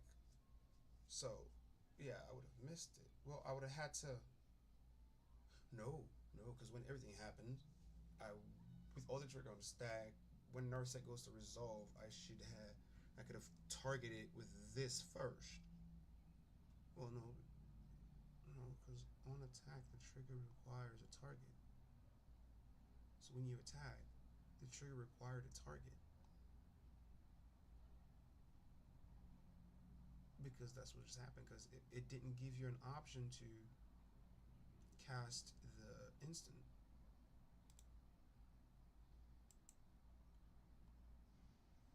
Prior to it selecting that, it selected it because I just wanted to put all the triggers on the stack, and then when Narset goes to go trigger, goes to go resolve, then I will then cast this, the barred hostility, in order to, so that all these tokens will get the pump up. It'll go to the graveyard. Narset now will then pick it to then cast the barred hostility again, pumping them further. So that way your tokens get both benefits of that. That's what I'm trying to do. But instead, it shows that, meaning if the trigger goes on the stack, I have to have a valid target on when it goes on the stack. No, I don't have to have a valid target, but I have to choose a target. Yeah, that's when I choose the target. Because the timing on this is a bit off. Because when I cast this, and this goes to the graveyard, can I now choose it? But we didn't get a chance to find out, so. Because I chose that, and then when I cast this, everything get pumped up. Now I want to know as to when this is in the graveyard now, can I now target it? Because then, if I can now target it, I can use it again twice. We know that now. But we don't know anything right now, so. Let's see. Who are we talking about? Yeah. So, apparently, Ali Sadiq, my bad. Ali Sadiq had a interview with Uncle Shay. Do we want to see that? Yeah, let's see that. Well, I'm gonna get you and Cat together. Have a conversation. I'm gonna be there. I don't trust you. I agree with you, and I shouldn't be trusted. Yeah, no. Because I know if you on some unmanly with me, I'ma sock you. All my life, been grinding all my life. Okay. Sacrifice, hustle, pay the price. Like that? Want a slice, got to roll the dice, that's why. All my life, I've been grinding all my life. Yeah, let's say it again. All my life, been grinding all my life. Go. Sacrifice, hustle, pay the price. Want a slice, got to roll the dice, that's why. All my life, I've been grinding all my life. Hello, welcome to another episode of Club Shay Shay. I am your host, Shannon Sharp. I'm also the proprietor of Club Shay Shay. Today, we're at Jalisco Underground at Resorts World, Las Vegas. Stopping by for conversation and a drink today is one of the internet's most popular comedians. He has one of the most watched comedy specials ever on YouTube. He was once named Comedy Central's #1 comic to watch. The New York Times called him the comedy's best storyteller, a highly acclaimed veteran of stand-up, prolific writer, successful entrepreneur, a confident artist, a comedic genius, a great orator, commentator, producer, host, author, public speaker that tours nationwide. Coming all the way from H-Town, let's give it up for a comics comic, Mr. Ali Sadiq. How you doing, my brother? Appreciate you stopping by, bro. No, Uncle Shay got some of the best intros for anybody, bar none. Well, the best intros. Anybody come on his show, you're gonna get one of the best intros. How was that? That was great, man. That was great. You put a lot in there. Yeah. We like to make sure we give our guests when they come, they take time out of their busy schedule to grace us with their presence. We want to make sure we give them what they've earned. Not what you deserve, but what you've earned. And everything that I read off this card, you've earned it, bro. Yeah, so thank salute. you, brother. Thank you. I know you got off that brown a little while ago, so we go talk. Man, man, that brown is different, man. That brown is different. You see, I thought it was the gin, because see, when I was growing up, they got angry when they was on that Seagram, that Tanqueray, then they turned to that Bombay, that Beefeaters, that Gordon's, but now it's the brown? Man, it's that Hennessy, all that brown is difficult. You know what I'm saying? Yeah, look at you. I'm telling you, that brown is different, man. It's different. It's different. It gives you a little. It gives you extra boost. You like just want to fight her. Hey, I don't. Was you on that brown when you was with the Memphis Grizzlies? You gotta. No, if I was on that brown, it went down. Hey, ain't bro, no sense to be lying to you. Let me tell you something. I don't know. You had on an oversized sweater. Yeah. And your back muscles were still showing on the TV. I said, man, this is what they don't want. I mean, I went dark. I mean, you ever been in a situation when you go dark? Like, I don't remember a whole lot. I just remember getting back. The security took me back, and it's like, you okay? You okay? You okay? And I remember thinking to myself, why y'all keep asking me about okay? Hey man, because when I don't know if you did you go back and watch it? No, I really haven't paid attention. I hadn't watched it. You got up, and this game is loud. Like, yeah. What is y'all doing? Yeah, man. And I don't know what was said to you, but you didn't agree with it. It's a game, you know. It's not that important. You know, if you're going to sit here and slow play, you can have the win. Because clearly, it's what's really important to you. So. Have a nice day. Whoever you are, I hope it was worth it. Enjoy. Next, please. I forgot that. You know, sometimes you forget you in public that you say something, you're like, damn, I shouldn't have said that. I've done it several times. My whole team is here because they know I generally get into it with athletes. Really? Because y'all be tripping. How? Man, you know y'all aggressive. No. I done got into it with so many athletes that I'm getting ready to do a special called Conflict. That's how many athletes I done got into it with. Just because y'all be, like, somebody asked you for a picture. Yeah. Are you a picture taker?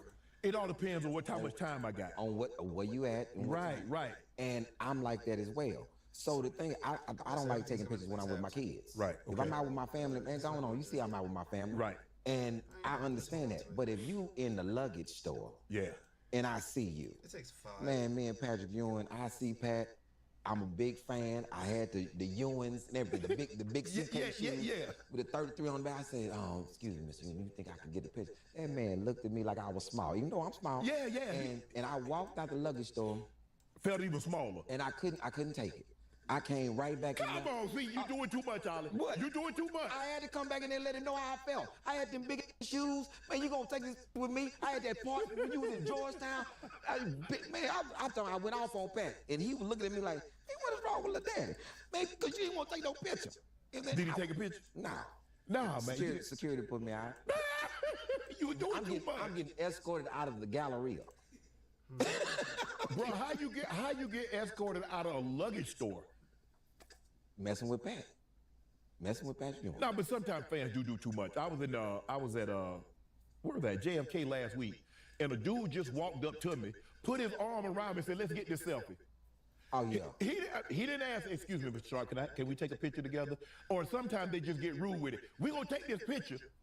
Man, we are. This Nigerian brother in the Adidas store. I'm in the Adidas store. That man hugged me. I said, "Bruh, let me go before I bite you in your face." He said, "You just have to bite me." I'm a huge fan. Man, I said, "Bro, this boy," and I couldn't do nothing because he had, I don't even know why my arm was down. I don't even know why they was down. So you say you get on that brown, things happen when you were young, and you just, and you say that's all you drank was a double shot of that. Double shots of Hennessy. I never had a single shot. I started with doubles. You ain't have it on the rocks? No, straight. Oh, you drinking warm hand? Yes. Yeah, you're trying to do something. You're trying to test some stuff up. Is the bar, do it come? That's why you got to put it on the rocks. You got to take some of that bite out of it. Okay, if it's on the rocks, what's the difference gonna make? It's a little cooler. No, it ain't. It's a little cooler. I'm telling you. Well, it dilutes it a little bit. I'm telling you, it's a little cooler. I've been drinking Hennessy. I used to drink Hennessy. I'm talking about since I think I started. That was my first. Right. Now, St. Ives. Oh, man, I drank a lot of things. That Thunderbird with Kool-Aid in it. So they have my first. I think it was. Well, we really didn't have no money back then because you drinking the Thunderbird. Green bottle. Green bottle. What's the price? $1 twice. Mad Dog 2020. Yes. And man, that was winos we drinking though, Ollie. But what else? I didn't know nobody. I didn't know no other drinks. you get that Jubilee. Okay. Yeah. That Jubilee, and that go live. Yeah. Then you start drinking. I remember they came out with the 64 beers. Okay. At first I was just drinking a 40. You know what I'm saying? Then my partner would drink a 40, then put J.W. Weller's in there, J.B. Weller. He'll put that, it's a boiler maker. Okay. Now we drinking beer and liquor at the same time. So that's what really St. Ives was. Man, I used to be toe up. I used to be told, and I had to apologize But to some you people. drink it. You as a man that's small in stature, you drink it like you 6'8". Hold on, Shannon, what you mean small in stature? But I'm saying, I'm a big dude. I mean, I'm gonna be generous. I'm gonna give you 5'6". 5'7". But you drink it like you I need that extra like 5'7". But I was what? 133. Or dead. Nah, I wasn't that when I went to prison. I was about 115, 120. Yeah. And you out there trying to boss up? Man, Shannon, I was a but see that's the thing, when you box, you so you a boxer? Yeah. Okay. So I'm really never been So scared. you of sweet nobody. with them hands, huh? Nice with them. And my feet. See, boxing is in the feet. Yeah. But see, the thing is, Shannon, when you know that you ain't scared of nobody, I had a grandmother that wouldn't let you run from nothing. So it's not. So you had to, ain't no running. It's not only So you got about to box. your So it CMC, don't matter the it's numbers. also about the- Because my grandmother, man, I remember these guys were trying to jump on me, and I went home. Right. My sister was like, "What's wrong with you?" I said, "Some boys out there trying to jump on me." yes, My sister said, "You gotta go back out there." I said, lands. "Did you hear what I said?" some boys are trying to jump on me. Right. She called my grandma. My grandma, I get on the phone. I said, "Put him on the phone." I said, "What's going on, girl? You tell me what's going on." I said, "Some boys out there trying to jump on me." She said, "How many is it?" I said, "About 8. They scared." Because there's that many of them. I said, "What? They scared. How many do you have?" I said, "Just me." He said, "They scared." Now you go out there and you show them motherfuckers why they shouldn't be fucking with you. And my sister, She gassed you up with her out there. my sister walked out there with me and said, "Hey, I ain't gonna let nobody get behind you." And she was right. They were scared. See, if you once you teed off on one of them, no, don't even run, because I'm chasing you down now. My thing is, if you got a bunch of people with you, you only talking because you got a bunch of people. Correct. Just like with dudes with all these crews. If I show up, I got a problem with you, I'm gonna show up by myself. And we gonna dance. I don't care how many people you got with you, because you're scared, not me. You know what I'm saying? I done lost before and I done won before. So it's I don't have no rules of that. It's no person that's ever gotten in a fight with me that want to fight me again.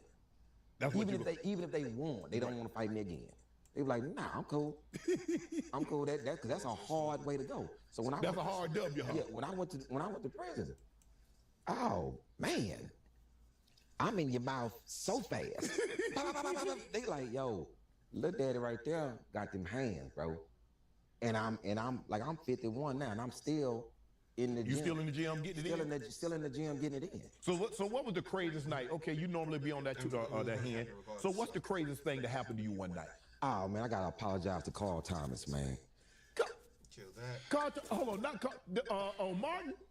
No, that's Carl Payne. Okay, Carl Thomas, the singer. Come on, how you beat up the I didn't beat up Carl Thomas. Carl Thomas, this is how crazy it was. I'm at this club called the Roxy, and they give me to host this concert. Carl Thomas is in concert. And they in the rules, Ali, you cannot have a drink until after 12 o'clock. Because they know I used to be on them double shots of Henny. Oh, man. Oh, my partner Steve Nice is DJing. And Carl is supposed to be on at 11 o'clock. So I ain't drink nothing. 12 o'clock come. I ain't drink nothing. Carl show up late. 12:15. I start drinking. Carl get there at 12:45. I am 3-4 doubles down. I'm in the DJ booth and I'm in there. I'm lit too. I'm in there lit. Now you gotta take care of both. Fast. I'm lit fast.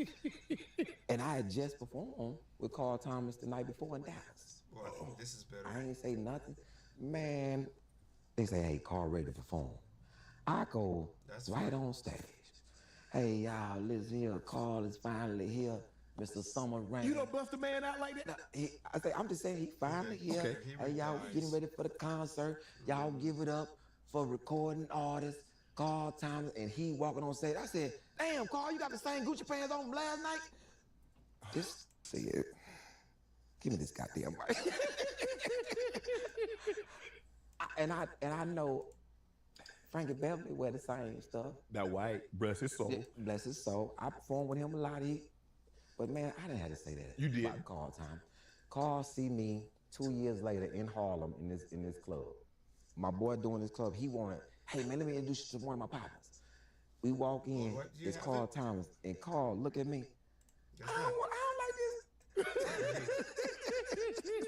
We made up since, because he live in Houston. Right. Man, that's my partner now. But he remember that night I said that about them Gucci pants. Now, somebody can say that about me now. I wear Gucci all the time. Right. But not the same thing. Not back to back, not same. So let me ask you this: what makes people get more violent? The double shot of hen or the Mexican margaritas? Okay, double shots of hen. Double shots of hen. That Mexican margarita. Oh, I don't know what's in it, but this is a spot in Houston that they won't even serve you more than 2 of them. That's it. You can't even trick nobody into getting you another one. Oh, it's crazy. And I have drank 2 of them. Right. And thought I had left. Still in that parking lot. Sun beaming through that. And this is when I'm towed down. I don't know what's in it. Everything is in it, probably. But it's crazy. So let me ask you this. When you tried to holler at Lil' Kim, were you on that double shot? I was on that hen. Full of it. Had a Hennessy IV. And you just walked, so how you approach Lil' Kim? Man, I'm with Bad Boy. Diddy ain't there. Okay. This ain't no Diddy party. Okay. We in Amnesia, in Miami. Okay. I've been drinking all day. Me, Sean Prez, GT. I've been drinking all day. I knew I was tripping because I had came out of Gloria Stefan's restaurant. Okay. Walking out and running into Quincy Jones. Grab Quincy Jones because he with 2 bad foreign white girls. And I grabbed that. I said, "You look cold as." I ain't got no video to grab Quincy Jones, man. And I'm drinking all day. Get to the spot. Shine is performing because this is right before Shine about to go to jail. Right. Okay. He has a show in Houston, coming up the next week when we leave there. I see Lil' Kim, and I had just read in that article that Kim says she like regular dudes. And at this time, I'm a regular dude. That's you. And man, I see Kim. I tap my papa and say, hey, I'm finna go holler at Lil' Kim. He said, for what? I said, because she like regular dudes. Everybody bigger than you. I'm coming through. Excuse me, partner. Let me slide through. Hey man, get to this her biggest body. He got his hand in my chest. Say, look, Daddy, where you going? I said, I'm gonna holler at Lil' Kim. She like regular dudes. He started laughing. He said, go on there. I get right over there and say the wildest I ever said in my life. I get right in Kim's face. I said, Biggie Dad, what we doing? And then sling me out that club. Lord, of all the things you could have said, hey Kim, my name is Ali. I just want to holler at you. How you doing? I heard you like regular dudes. I'm your guy that you're looking for. That's what you came up with? That's all I had. It was the Hennessy. It wasn't me. I apologize, Kim. It was the Hennessy. Saw again on Tom Joyner cruise, and up bounce was like, Ali, don't you start that shit. Leave it alone. I was like, I don't even drink no more. I don't even drink that no more. I'm good. Man, but I was wild on that Hennessy. I was a wild man. You drink anything now? Or you don't drink at all? Or you get away from the brown? It's just the brown that you stay away from? I stay away from the brown. I like water, but I will partake in a margarita here and there. And don't nobody get in trouble on the margaritas. But it's tequila and margaritas. Not when you had one. But your problem wasn't the double shot. It was the problem you just couldn't have one double shot. It was 2, 3, 4 double shots. It was the Hennessy. Hennessy is a problem. Name all the pleasant stories you ever heard on Hennessy. All Hennessy stories start with, man, I almost died last night.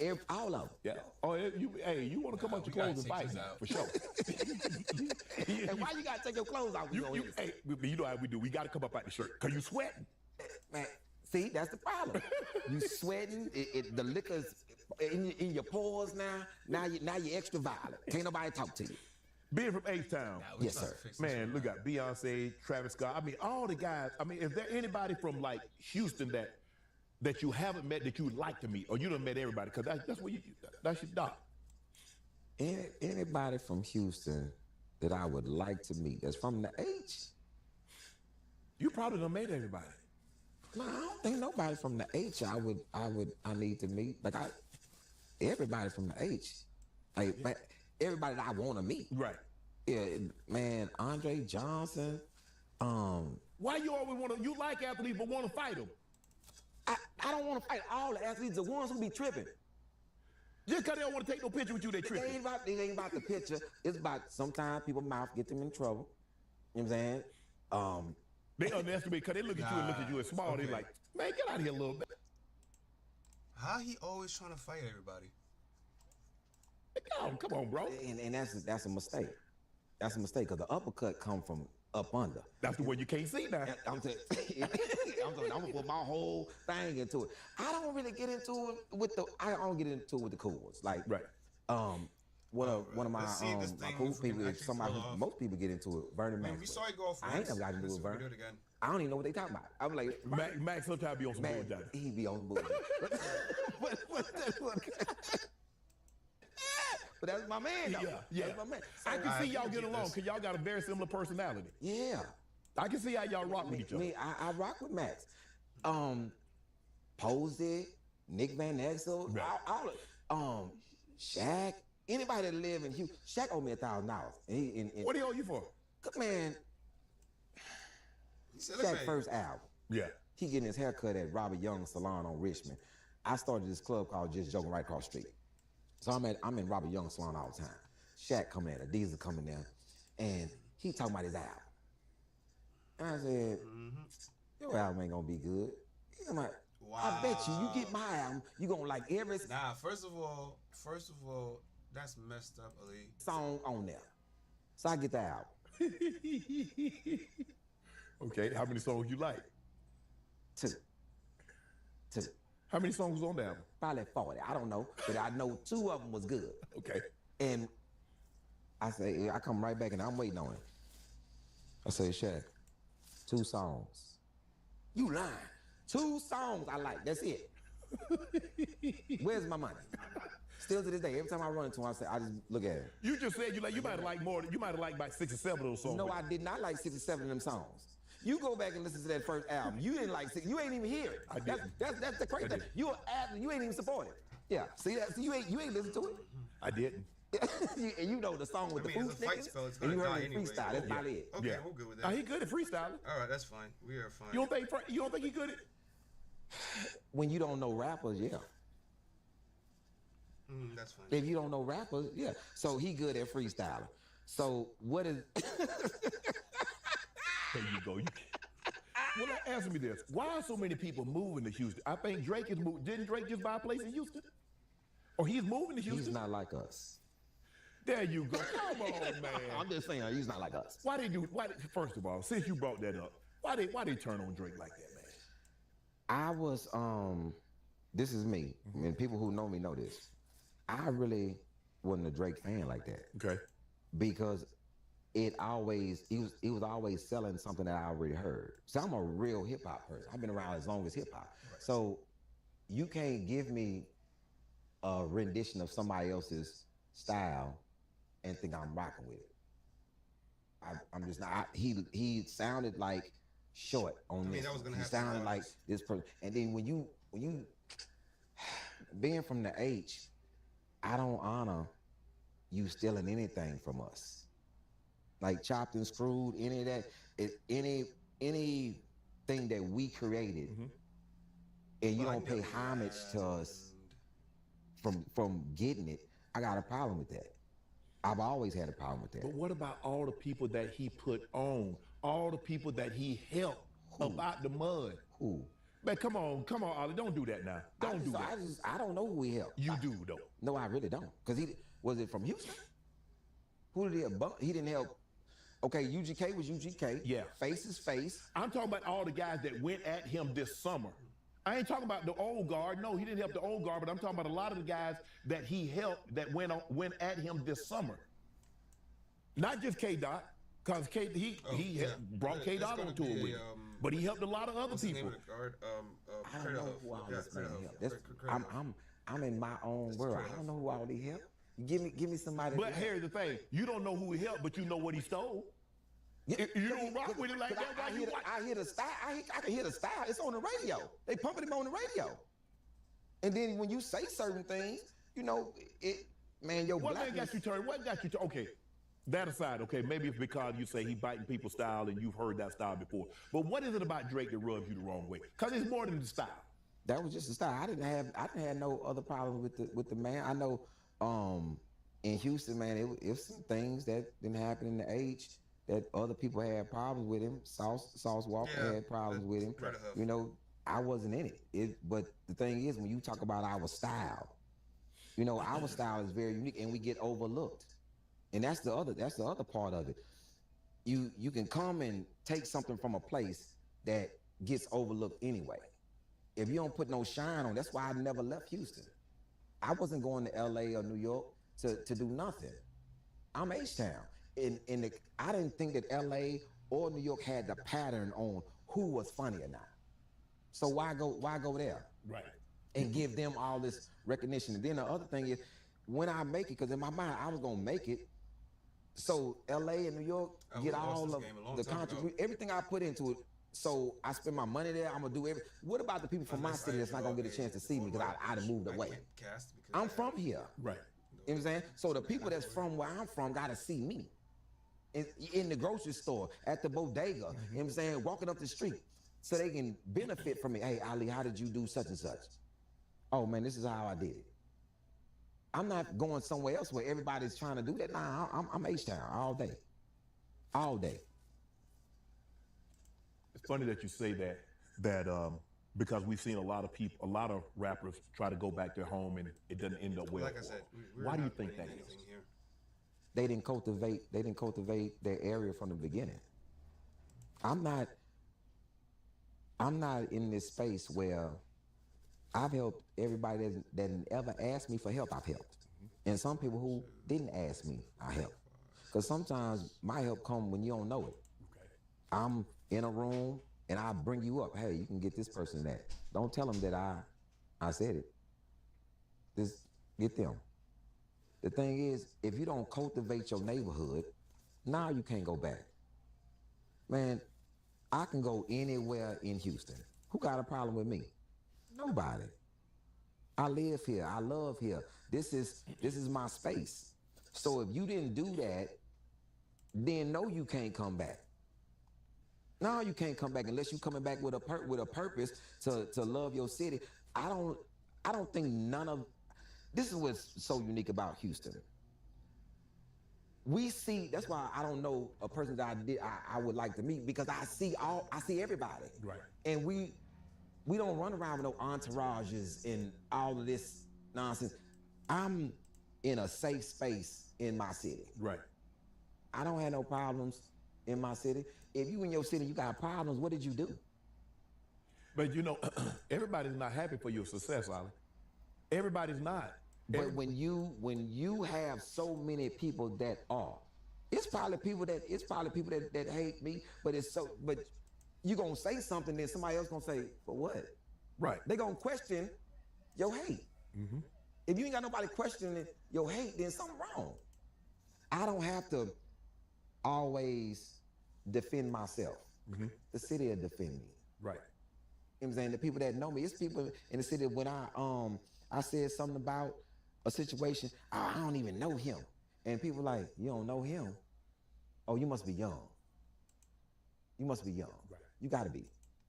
And then the young people that know me be like, wait a minute. You do know that he did such and such and such and such.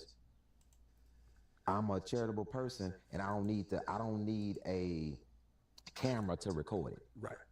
If I give some charity, I don't need to post it and none of that. And me and Marcus D. Wiley, as my partner, we was together one time. He said, hey man, you know what you just did? People have a camera and they need to post. Yeah. And I said, God recorded it. Yes. I don't need. That's how I am. I like to do, and because the question that you have to ask yourself is this: if you did something that was special, and no one told you it was special, would you still feel special? Yeah. There you go. That's your answer. Yeah, because just like this, Domino Effect 1, 2, 3, and 4, the first ever special. I'm the first comic ever in the world to do a special that's all connected, a 4-part series special. People don't recognize it, but it's still special. Right. You believe it's special, that's all that matters. And that's what matters to me. The Ghetto Boys came out with a song, Mind Playing Tricks on. Yeah. Why do you relate to that song so much? Man, this is just I was friends with Bushwick. I'm friends with Willie D now. I just got off the phone with him. Friends with Brad. So Mind Playing Tricks on You. First of all, the beat was crazy. Yeah. And that what they were rapping about. Really? This is a lot of times people's life. Why are we in Hell Q? You know what I'm saying? Why are we in Hell Q? Think that you something and you not. Your mind is actually playing tricks on you. Why are So we in Hell Q? to stay grounded in reality is what this song was really about. You know what I'm saying? So, and that man said, I pulled in the Popeyes and bailed out quick. If it's going down, let's get it over with. And that's a slogan for me.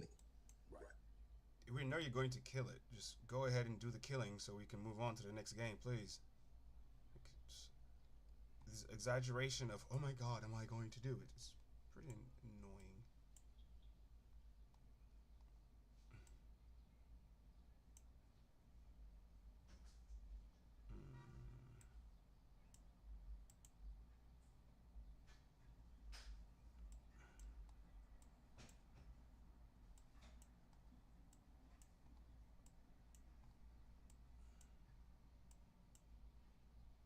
That's fine.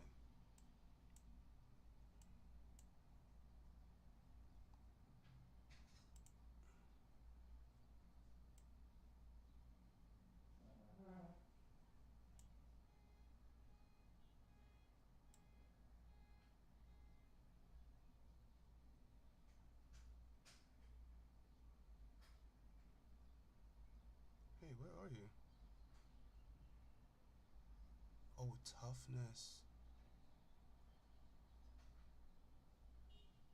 It was 3, isn't it? Yeah, I think it's 3. Alright, so I guess I just take you.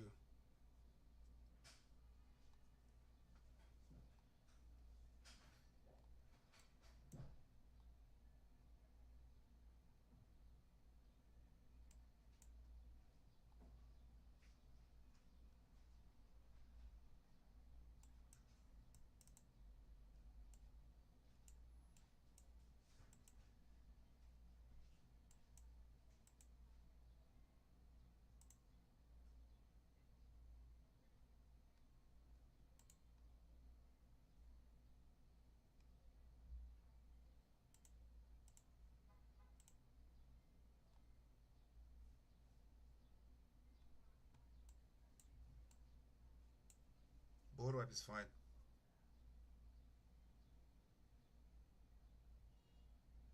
It's a mandatory board wipe here.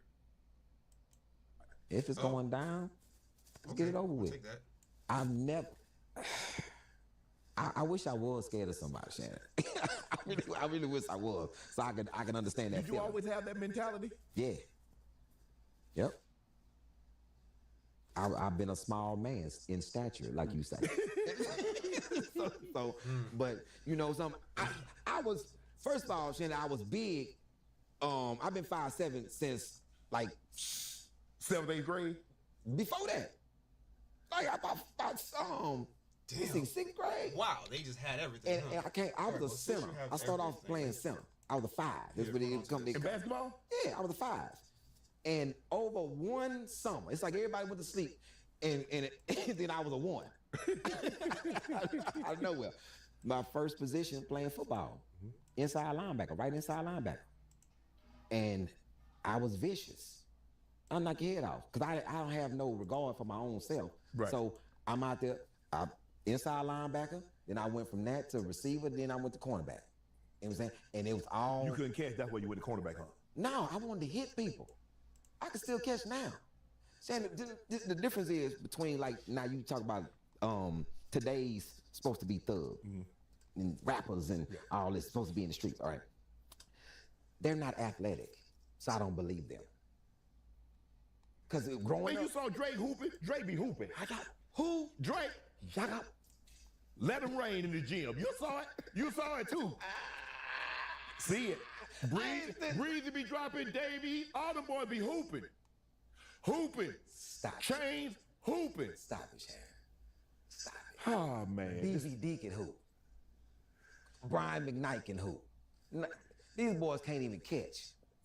They might not can catch. They might not can catch.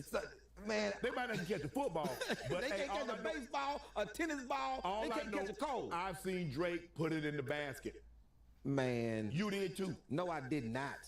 I did not see this man put nothing in the basket. He probably beat you one-on-one. I doubt it. I don't.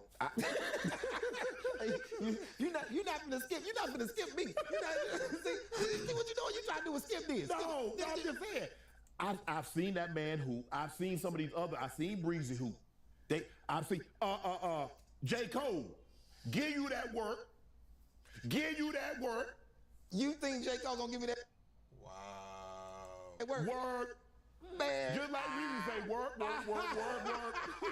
I'm gonna put J. Cole in the post. Throw it to me. How you gonna be in the post at 5'7"? And I'm still a big man. Spud Webb couldn't post up. That's Spud Webb. Unless he posted up Webster. Gary Cole. Chris Paul can post up. Chris Paul 6 foot. What that mean? Ain't no 5'7" post players. That's what that means. Man, I put that man on my hip. Put that work on left and right hand.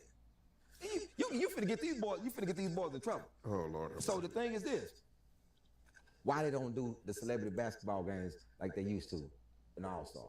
They do. They just had it. Man, did you see BVD? Did you see these boys hoop? These boys was nasty. Brian McKnight to get them boys at work right now. I'm talking about real hoopers. No, he ain't trying to do that. He should win. The NBA love to have Brian McKnight out there. Man, Master P can hoop. Yes, I know these new boys can't. Have you ever seen them in a softball game? They can't catch. You trying to get these new boys? I think what Travis Scott has a softball game. No fathers. They can't catch. Their father ain't do nothing with them. Oh Lord. They can't catch. Can I ask you? Oh, let me ask you this. Let me transition to this. You and Pimp C almost get into it. What was that about? He was talking crazy to my sister. He was young. He was a young boy. He was talking crazy to my sister. Your sister told? Yeah, and I saw it. I'm in the club. Okay. At the time, you gotta think. I'm already a dope boy. Okay. I'm in the streets already, Shan. Okay. This man is a rapper. Okay. Young boy. You know what I'm saying? So I'm already mad aggressive. Because I'm already in the streets. See, I've been in the streets since 88. Damn. Yeah, since 88. Damn, 40 years. I'm not one of these guys. I used to listen to these guys when I came home, 1997. I've been in the streets since 88. 88. I'm already doing things. Right. And stuff I won't say on camera, I'm already doing things. Right. And I'm a problem. So when they rapping, that ain't got nothing to do with what I'm actually doing. Okay. What I'm actually doing. You real in them streets, they talking about the streets. I'm already in the streets. You know what I'm saying? So like now when I listen to people, I be like, man, that's what y'all really? But y'all cool now? He did. Oh, that's right. I forgot. Did y'all make peace before? We went to the same barber and all that. Big shout out to Nick. We went to the same barber for a while. Glad, bro. I'm glad you made peace with that. I made peace with mostly everybody. Mostly. Yeah, exactly. We're gonna get to that a little later. So help me understand. You went to the strip club with Moses Malone. Man, Big Mo. What's up, baby? He gone too. Yes. Man. How did you meet Moses Malone? Anthony Colbert Sr. Okay. first person to ever invest in my career. He bought me some headshots. I started doing stand-up. He said, hey, man, you gonna need some headshots. And he sent me to this guy named Montague, who was the same person that was shooting Destiny Child. Okay. And I knew that them pictures was expensive because the man is named Montague. Anybody named Montague is definitely charged.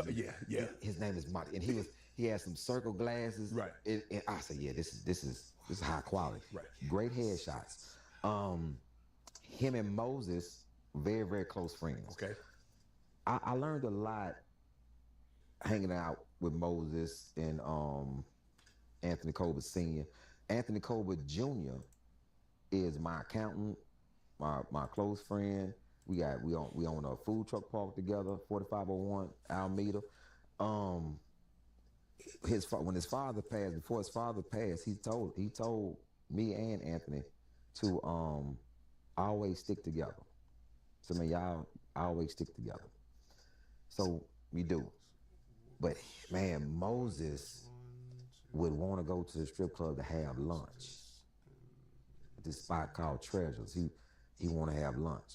So I go with him, me, Anthony Sr. We in the strip club, and I'm thinking that they going for the strippers. This buffet in this strip club was amazing. Yeah, people see, when you tell people that, people think you lying. I mean, the thighs are nice too, though. But the food is really good. Magic City, you ever been to Magic? I've been to Magic City. The food, tell me the food they busted. I didn't eat no food in Magic City. Why you there then? Because I was with some other people. Man, they wasn't hungry?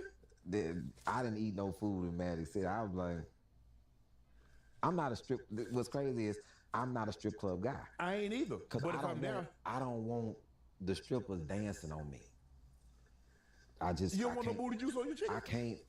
I just don't. What you mean dancing on you? What's wrong with you? Ollie, what? They ain't got. Where's the shower at? They been in there all day. Where's the shower? Look, they do a couple things. Don't be wet wiping nothing and sliding on me, man. I just can't. Man, on my clothes. These clothes cost something. I don't want you on me like that. Man, they go down and freshen up after about two or three Freshen up with what? They got showers down there. Ain't no shower. Where the showers at? Well, I'm gonna call Madge after I get up here and ask you. Yeah, ain't no showers in them spots. These girls going down there changing into them same bathing suits. Just wipe. Okay, man, they doing a little bird bath. Look, bird bath. No, man, Shannon, no. I don't know bird bath broad on me. You do it too much. Just in there, bird bath, and just vagina, all that bacteria, vaginosis all on me. I don't want all that going on me, man. Ooh, I throw my money from a distance. Like a baby, I pitch my money to them. I will. Let me tell you something. Not the fact I'll pitch my money to them is ridiculous. That's what I thought. No, let me tell you. Hey, V Live. I was in V Live one time throwing. I'm in that. I love the making it rain. The making it rain came out. Yeah. Because you can throw your money up in the air. Yeah. And that's it. You don't need nobody dancing on you. Dude, even this girl, you man. got it though. God rest his soul, man. Victor. Victor and Eric, I would come to their spot, and they know. Sure. They know how to get me. They know how to get me. It was a girl named Tammy the Tiger. That's fine. You can take it. What she do? Ooh, she wild. I'm talking about. And the first time I didn't even know she was no dancer. I saw her in the Roxy. She's just in the Roxy, looking great. I would send her Merlot because she drank Merlot. Man, I found that girl was a dancer. I went down to that club. All right, we out.